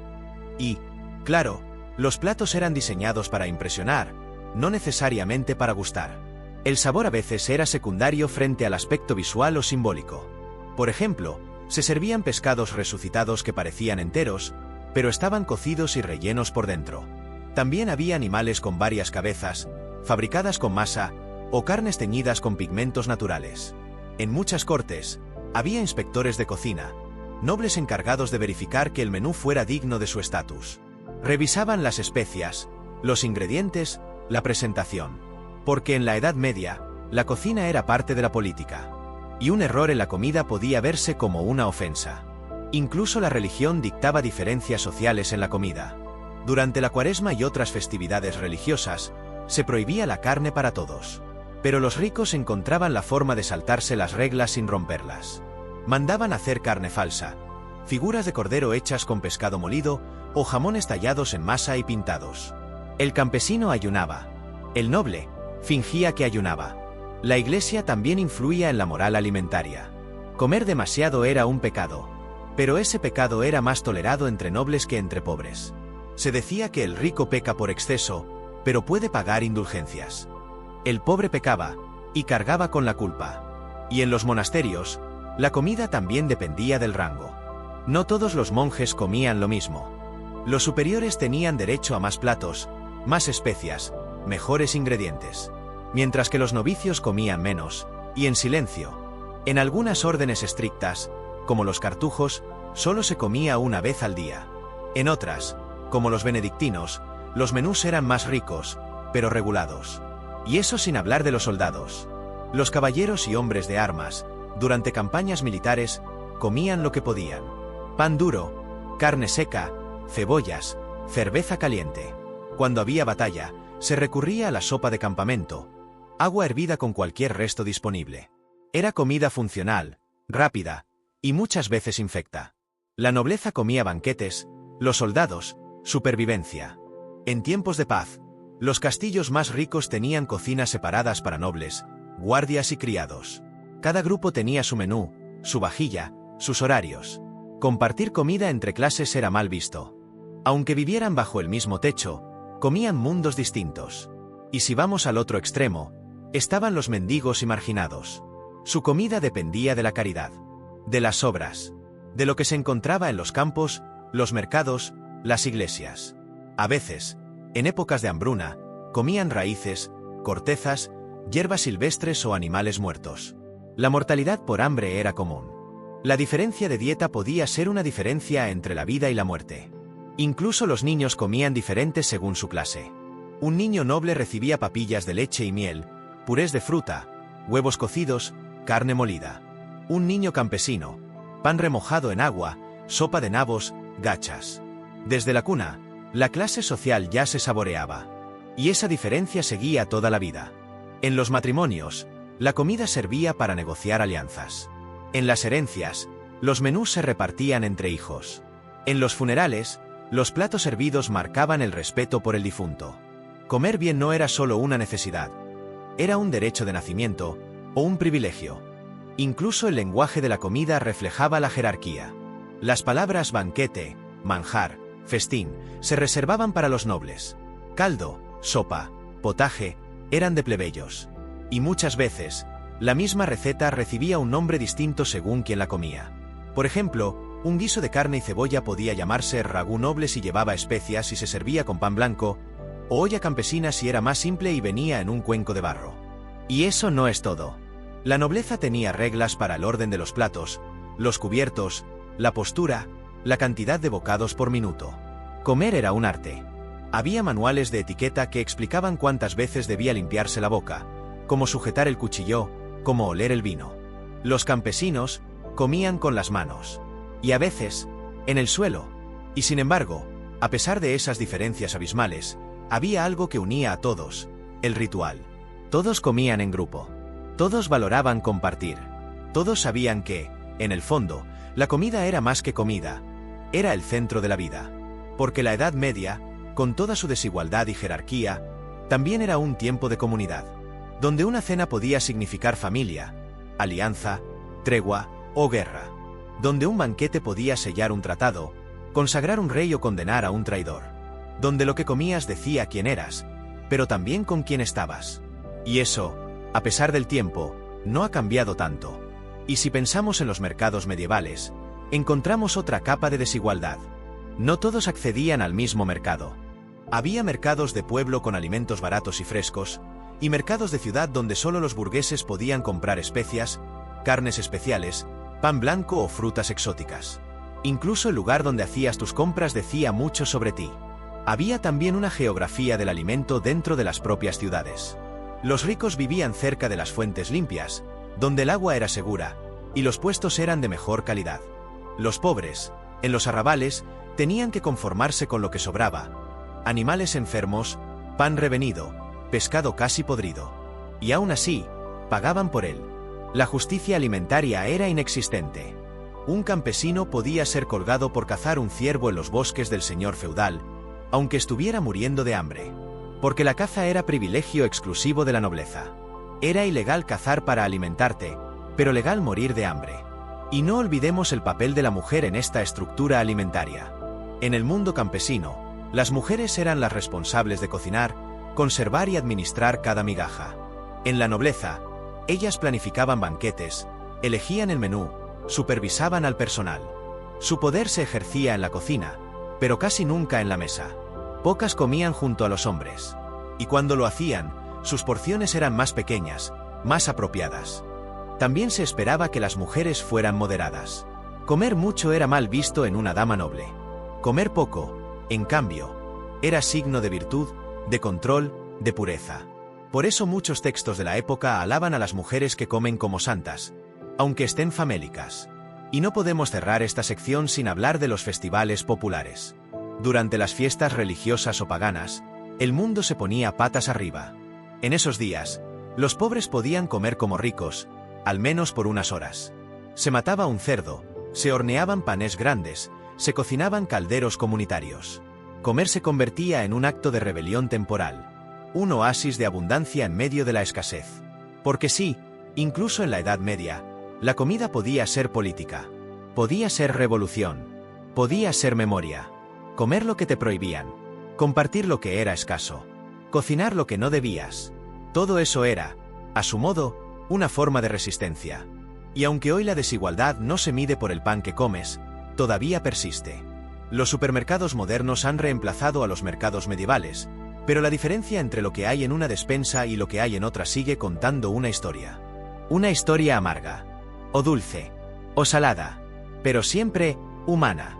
Porque aunque pasen los siglos, aunque cambien los ingredientes, las costumbres o los nombres de los platos, el acto de sentarse a comer sigue siendo el mismo. Una pausa, un ritual, una necesidad compartida.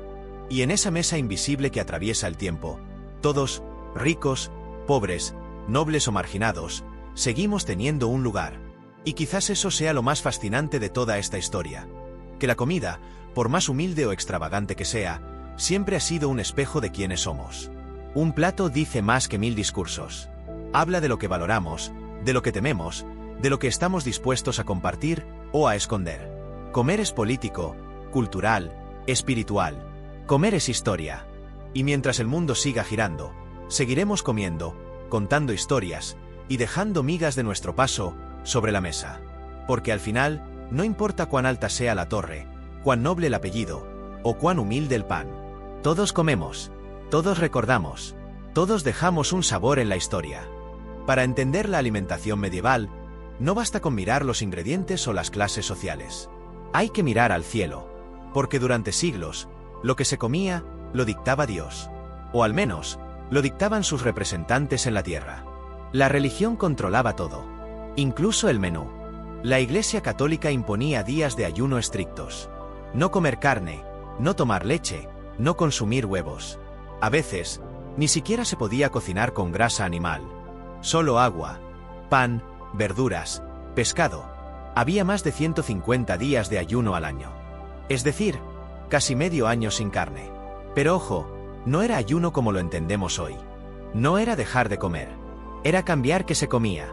Y esto tuvo un efecto colosal en la dieta europea. La demanda de pescado creció. Y con ella, las técnicas para pescar, conservar y transportar pescado a lugares lejanos del mar. El bacalao salado, por ejemplo, se volvió un pilar alimenticio. También el arenque, la anguila, la trucha ahumada. Se crearon rutas de comercio marítimo enteras, para que los cristianos pudieran cumplir con su fe sin morir de hambre. Los monasterios fueron clave en esta transformación. Ellos desarrollaron métodos para conservar el pescado durante meses. Incluso inventaron técnicas para criar peces en estanques. La religión se convirtió en motor de innovación culinaria.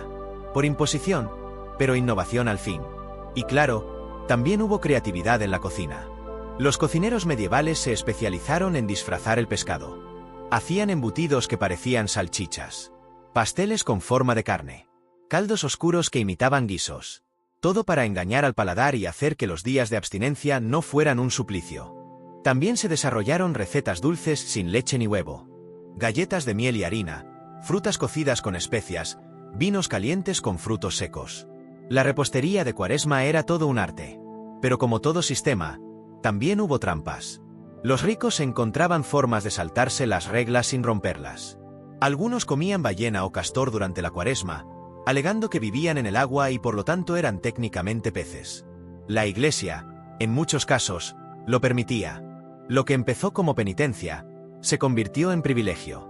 Mientras tanto, los pobres seguían la norma a rajatabla. No por fe, sino por necesidad. La carne era cara. Ayunar era su dieta habitual. Cuando llegaban los días de abstinencia, no notaban la diferencia. Ellos vivían en Cuaresma permanente. El ayuno no solo afectaba que se comía, sino cuando se comía.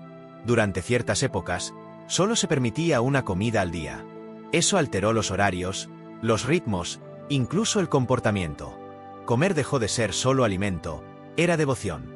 Preparar el almuerzo era rezar con las manos. Y no solo en el cristianismo. En el Islam, el Ramadán marcaba un ritmo distinto. Ayuno total durante el día, festín al anochecer. Esa alternancia de abstinencia y celebración también moldeó las cocinas musulmanas medievales, con recetas pensadas para resistir el hambre, y luego para celebrarla. Ahora, lo curioso del ayuno religioso es cómo afectó los hábitos de conservación. Como no se podía comer carne por más de la mitad del año, los cristianos medievales se volvieron maestros en la conservación de alimentos sin ingredientes animales. Aprendieron a secar, salar, encurtir y fermentar. El aceite de oliva reemplazó a la manteca. El vinagre al caldo de huesos. El ingenio se volvió una forma de fe. También cambió la arquitectura. En muchas casas se empezó a construir una cocina secundaria o un fogón de Cuaresma, donde no se usaban ingredientes prohibidos. Se cocinaba sin grasa animal, con ollas separadas, cuchillos diferentes. Así se evitaba contaminar el alma a través del pecado alimenticio. Y mientras en los pueblos la Cuaresma era tiempo de recogimiento, en los monasterios era de disciplina férrea. Algunos monjes ayunaban no solo por días, sino por semanas. En los textos antiguos hay historias de santos que sobrevivían con agua y raíces. Y aunque la mayoría no seguía esas prácticas tan extremas, la imagen del ayuno como forma de santidad caló hondo en la cultura. Se creía que ayunar no solo purificaba el cuerpo, sino también la mente. Ayudaría a ver visiones, recibir mensajes divinos, entender mejor las escrituras. Era como sintonizar el alma, reduciendo el volumen del estómago. En muchas aldeas, se organizaban rituales de ayuno comunitario. Todos comían lo mismo, al mismo tiempo, sin carne, sin distracciones. Era una forma de unión espiritual, y también de control social. Quien rompía el ayuno era acusado, señalado, castigado. No por lo que comía, sino por lo que representaba. El ayuno era un espejo, mostraba el alma del pueblo. Y como todo espejo, a veces deformaba, porque los excesos también llegaron. Los banquetes previos a la Cuaresma, como el Mardi Gras, se convirtieron en excesos descomunales. Era la última oportunidad para comer carne, mantequilla, queso, huevo. Y se hacía con furia, como si el cuerpo supiera que vendrían días de escasez, y quisiera llenarse de golpe. Comer era resistir lo que venía. Y luego estaban los días sin pecado, que seguían a la Pascua. Después de tantos días de ayuno, la comida se transformaba en celebración. Se horneaban panes con formas religiosas, como cruces o peces. Se preparaban guisos con ingredientes que no se tocaban en semanas: leche, huevo, manteca, embutidos. Pero incluso en la fiesta, la huella del ayuno permanecía. Muchas recetas se habían creado durante la abstinencia y seguían siendo parte de la tradición, como los potajes de legumbres, las empanadas de pescado o los dulces sin lácteos. El ayuno ya era parte de la identidad culinaria europea. También cambió la economía. Los pescadores se volvieron figuras esenciales. Las órdenes religiosas comerciaban pescado. Los reyes emitían permisos para explotar ciertas costas durante la Cuaresma. Incluso surgieron ferias especializadas en alimentos permitidos por la Iglesia. La religión había creado un mercado paralelo, y muy rentable. En la cocina doméstica, esto también dejó huella. Muchas madres medievales aprendían a cocinar desde niñas, pero no solo por amor o tradición. Era una necesidad espiritual. Saber qué ingredientes usar según el calendario litúrgico era un acto de obediencia y sabiduría. No seguirlo, un riesgo para el alma de la familia. Y el calendario lo marcaba todo. No solo estaba la Cuaresma. Había más de 50 días santos, cada uno con sus restricciones. El día de San Pedro, el de San Juan, el de todos los santos, todos con reglas particulares. Algunos prohibían carne, otros exigían ayuno parcial. Otros, al contrario, Pedían banquetes. Comer se volvió un calendario vivo. Una religión masticada. Los sermones incluían referencias a la comida. El cura recordaba desde el púlpito que comer carne en viernes era como morder el cuerpo de Cristo. Las palabras se metían en el estómago antes que el pan. Comer se volvió un acto moral. Y no solo lo que comías, sino con quién lo hacías. En muchas regiones se organizaban mesas comunes para los días de ayuno. Los ricos donaban pescado y pan para los pobres. Se cocinaba todo junto, y se comía en grupo. Una forma de demostrar piedad, pero también de reforzar la jerarquía. El que da es bueno, el que recibe, debe agradecer. Y había excepciones curiosas. Las mujeres embarazadas, los enfermos y los viajeros podían romper el ayuno sin pecado. Pero debían confesarlo, justificarlo, demostrar que no era por gula, sino por necesidad. Porque el pecado de comer no estaba solo en la carne, sino en el deseo. Y mientras tanto, en el otro extremo del continente, otras religiones también ayunaban. Los judíos tenían el Yom Kippur, un día entero sin comida ni agua. Una prueba de voluntad y redención. También tenían reglas alimentarias estrictas. El kashrut, que prohibía mezclar carne y leche, comer ciertos animales o alimentos impuros. La espiritualidad pasaba por el estómago. Los musulmanes, durante el Ramadán, desarrollaron toda una gastronomía nocturna. Sopas contundentes, dulces calóricos, panes planos, carnes cocidas lentamente. Recetas diseñadas para sostener el cuerpo durante el día y para celebrarlo en la noche. La fe medieval era concreta. Se tocaba, se olía, se masticaba. Y el ayuno era su receta más directa. En las cocinas reales, incluso los banquetes tenían horarios ajustados por el calendario litúrgico. No se servía carne en ciertas festividades, ni vino en ciertos funerales. Se contrataban teólogos para definir qué se podía servir. Comer mal podía ser pecado, pero también escándalo político. En la literatura de la época, los ayunos eran castigos y milagros. Un caballero que no comía hasta rescatar a su dama. Una santa que vivía de la Eucaristía. Una peste que obligaba a toda una ciudad a ayunar en señal de arrepentimiento. La comida era narrativa. Y el ayuno, clímax. En los hospitales, el ayuno era parte del tratamiento. Se creía que el exceso de comida causaba desequilibrios en los humores del cuerpo. Un estómago lleno impedía la curación del alma. Por eso se administraban dietas ligeras, basadas en caldos, infusiones, agua bendita. Y todo esto quedó en los libros de cocina. Muchos recetarios medievales tienen capítulos dedicados a la cocina de ayuno. Con recetas específicas para Cuaresma, Adviento, días santos. Se indica qué ingredientes están prohibidos, cuáles aceptados, y cómo sustituir uno por otro. La cocina se volvió teología práctica. Incluso hoy, algunas de esas recetas siguen vivas. El bacalao a la vizcaína, las torrijas de pan viejo, las sopas de ajo, las empanadas de verduras, todas tienen raíces en los días de abstinencia. Y siguen en nuestras mesas, sin que recordemos su origen religioso. Son reliquias del hambre sagrada. Porque en la Edad Media, comer no era solo vivir. Era obedecer. Era pertenecer. Era demostrar devoción con el estómago. Y aunque hoy ayunamos por salud o moda, en aquel tiempo se ayunaba por el alma. Una forma de castigar el cuerpo, para alimentar el espíritu. Y si algo nos dejó ese pasado es esto, que no hay plato inocente. Que cada comida, cada receta, cada bocado, tiene una historia. Un significado. Una intención. Que detrás de una sopa humilde o un pescado salado, puede estar escondido un acto de fe. En algunos casos extremos, el ayuno fue utilizado como penitencia pública. Las personas condenadas por delitos menores podían evitar penas más duras si aceptaban hacer ayunos prolongados y públicos. Se sentaban frente a las iglesias con un plato vacío, mostrando su arrepentimiento al mundo, con el estómago como símbolo de redención. También hubo sectas religiosas que llevaban el ayuno a extremos peligrosos. Se negaban a comer durante semanas, convencidos de que así alcanzarían un estado de pureza divina. Muchos murieron, otros fueron venerados como mártires del hambre. Lo que hoy consideraríamos trastornos alimentarios, en esa época podía parecer santidad. Y esa idea persistió. En los siglos siguientes, el ayuno se vinculó con la virtud, con la resistencia, con el sacrificio. Una persona que comía poco era considerada fuerte, controlada, iluminada. Una que comía mucho, débil, impura, entregada a los placeres mundanos. La Edad Media no solo nos dejó recetas, sino creencias sobre el cuerpo y la comida que todavía nos persiguen. El miedo a engordar. El valor de comer limpio. La idea de que el placer en la mesa debe ser moderado, castigado, restringido. Todo eso tiene raíces en esos siglos de hambre santa. Y sin embargo, en medio de tanta restricción, la comida nunca dejó de ser importante. Nunca dejó de ser central. El ayuno no eliminó el deseo, solo lo transformó.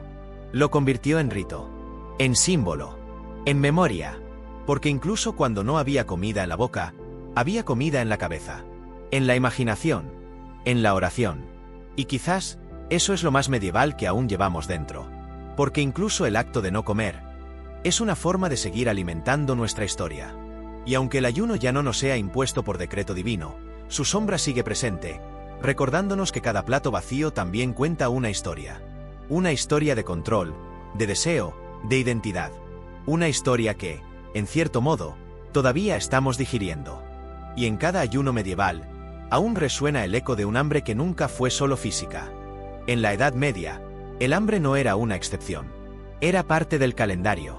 Todos sabían que tarde o temprano llegaría. A veces por guerra, a veces por sequía, a veces por simple mala suerte. Una cosecha perdida podía ser la diferencia entre la vida y la desaparición de un pueblo entero. Las hambrunas eran periódicas. Golpeaban como olas. Y cada vez que venían, arrastraban a los más pobres primero.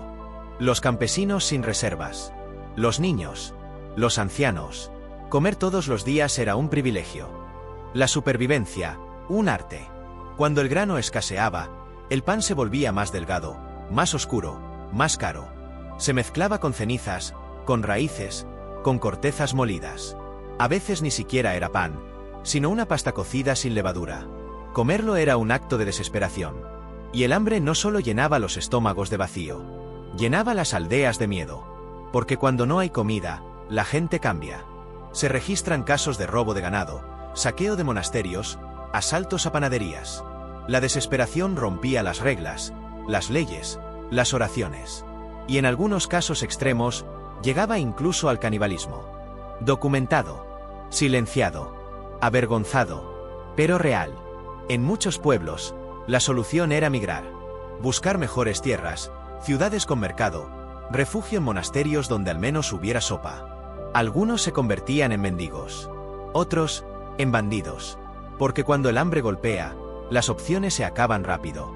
Y sin embargo, sobrevivían. Desarrollaron técnicas para conservar comida de una cosecha a otra. Graneros subterráneos, cámaras de ahumado, pozos de salmuera, todo para mantener algo comestible cuando el campo dormía. Las mujeres eran clave en esto. Administraban las reservas, fermentaban, secaban, recalentaban lo que fuera necesario. También había comida de supervivencia. Hierbas silvestres, hongos, musgos, animales pequeños, ratas, sapos, insectos. Todo lo que no era venenoso, se probaba. Y si servía, se compartía la receta. Porque el conocimiento sobre qué se podía comer y qué no, era más valioso que el oro. Los niños aprendían a reconocer plantas comestibles como parte de su educación.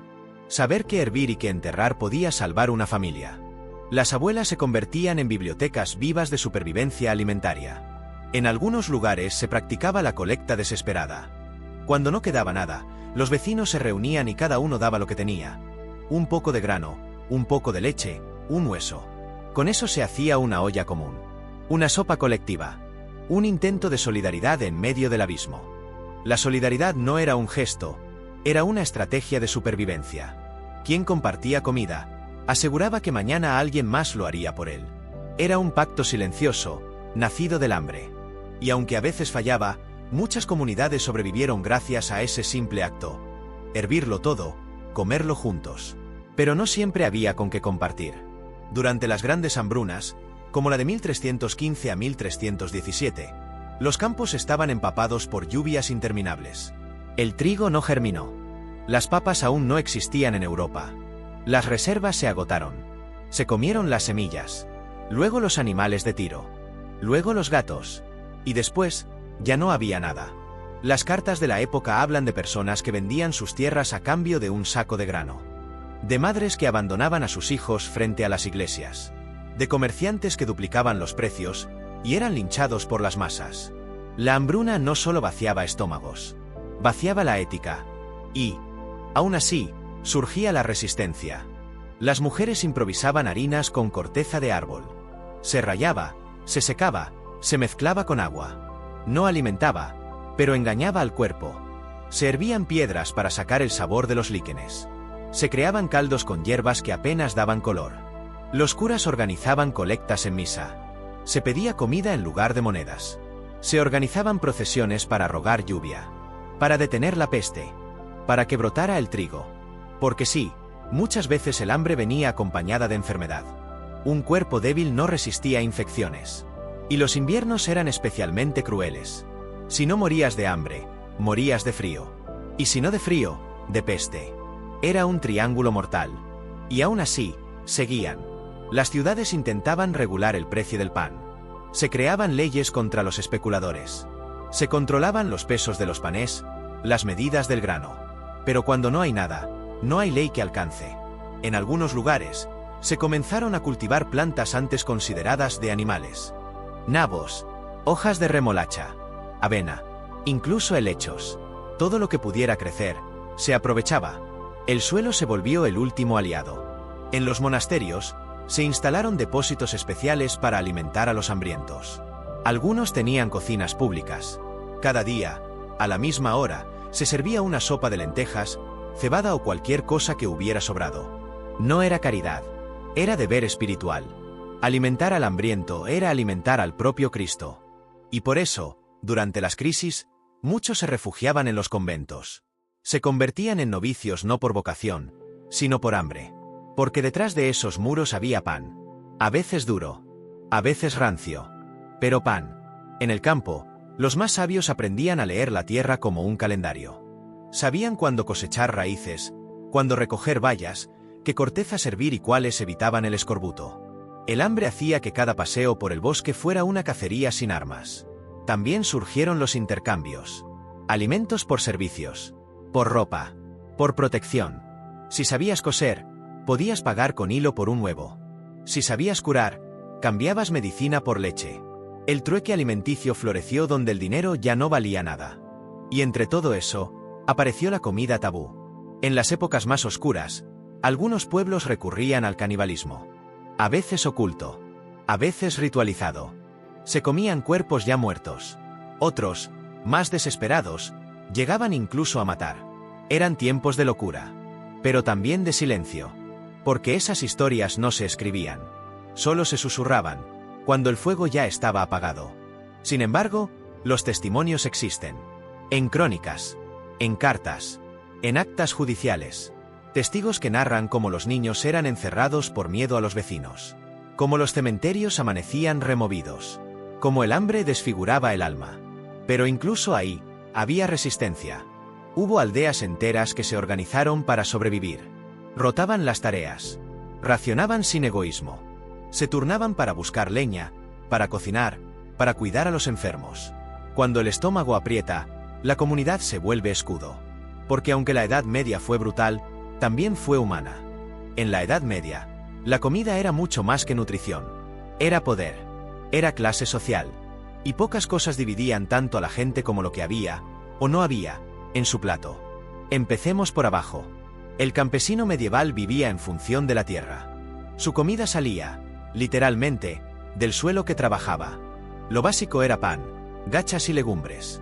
Desayunaban una papilla espesa hecha con avena o cebada, cocida lentamente en agua o leche cuando había suerte. Se le agregaban hierbas, a veces cebolla, si la temporada lo permitía. Su comida principal solía ser al mediodía: pan, sopa y un poco de queso si el ganado lo permitía. Los campesinos cultivaban repollo, nabos, cebollas y ajos. El ajo era casi omnipresente, porque daba sabor, incluso a la pobreza. Y el pan, siempre el pan, se horneaba en casas comunales.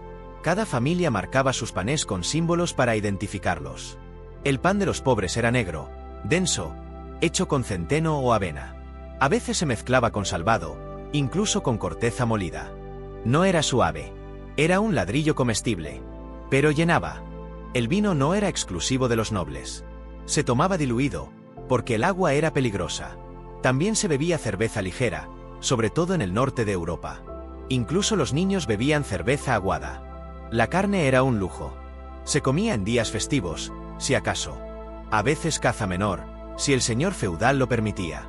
Conejos, pájaros. También animales que hoy no imaginarías. Erizos, tejones, ratas grandes de campo. Todo era proteína. Los campesinos también criaban gallinas, cerdos y cabras. Pero no se mataban a la ligera. Una gallina daba huevos. Una cabra, leche. Solo cuando envejecían o enfermaban, se convertían en comida. La carne era un recurso final. En cambio, los ricos comían para mostrar que eran ricos. La mesa de un noble era un espectáculo. No se comía solo para alimentarse, sino para impresionar. Había pavos reales asados con sus plumas puestas de nuevo. Cisnes rellenos. Jabalíes con manzanas en la boca. No era solo que se comía, sino cómo se presentaba. Las carnes eran protagonistas. Cordero, venado, faisán, cerdo. Cazaban con halcones. Tenían cocineros especializados. Los grandes banquetes podían tener decenas de platos, servidos en secuencia. Entrantes, sopas, carnes, dulces, frutas, vinos. Y las especias. Esas eran el verdadero lujo. Pimienta negra, canela, clavo, nuez moscada. Traídas de Oriente. Más caras que el oro. No solo daban sabor, mostraban estatus. Un plato especiado decía: puedo pagar lo que tú no puedes ni oler. Las salsas eran ácidas, mezclando vinagre, vino y mostaza. Muchas veces, cubrían el sabor de carnes no del todo frescas. Pero también era parte del estilo culinario medieval. Fuerte, aromático, exagerado. Los nobles comían con las manos, pero con estilo. Tenían criados que les ofrecían toallas perfumadas entre platos. Usaban cuchillos personales, a veces decorados con joyas. El tenedor era raro, casi exótico. ¿Y los postres? Frutas caramelizadas, tartas de frutos secos, vinos especiados calientes. En algunos reinos, se usaban moldes de azúcar para crear figuras, castillos, animales, santos. Se derretían lentamente, como la riqueza misma. Pero lo más importante era el acto de comer en público. Las cenas eran teatro. El noble no comía solo. Lo hacía rodeado de músicos, trovadores, cortesanos. Cada bocado era observado. Cada sorbo, parte de un ritual de poder. Mientras tanto, los campesinos comían en silencio. En cuencos de madera. Con cucharas de madera. Sin manteles. Sin ceremonia. Y aún así, comían con gratitud. Porque en tiempos de escasez, tener una sopa caliente era motivo de celebración. En las ciudades, la clase media emergente comía en el medio. Comerciantes, artesanos, aprendices. Sus dietas eran más variadas, pero aún limitadas. Comían pan blanco si podían permitírselo. Compraban carne en mercados, a veces pescado salado. Los gremios regulaban precios y calidad. Había normas estrictas sobre qué pan se podía vender, cuánto debía pesar, qué ingredientes eran aceptables. Los carniceros, los panaderos, los pescaderos, todos seguían reglas. El que las rompía, era multado o exiliado. El pescado era fundamental, no solo por religión, sino por conservación. Se vendía bacalao salado, arenque ahumado, anguilas en vinagre. Era más seguro que la carne, y duraba más. Se transportaba en barriles desde los puertos hasta los pueblos más remotos. En las casas nobles, las cocinas eran enormes. Había fuegos permanentes, mesas largas para preparación, herramientas de hierro colgado. El cocinero jefe era una figura poderosa, respetada. Planeaba banquetes como un general planea batallas. Y los ingredientes nobles llegaban desde lejos. Dátiles, almendras, miel pura, azúcar importado. Y sobre todo, pan blanco. El pan más caro, hecho solo con la parte más fina de la harina. Suave, ligero. Se decía que era tan delicado que podía usarse como almohada, aunque nadie quería desperdiciarlo así. Los campesinos, por el contrario, recolectaban comida silvestre. Bayas, nueces, raíces. Conocían los ciclos naturales. Sabían cuándo aparecían los champiñones comestibles, cuándo recoger ortigas jóvenes para sopas, cuándo cazar ranas en los arroyos.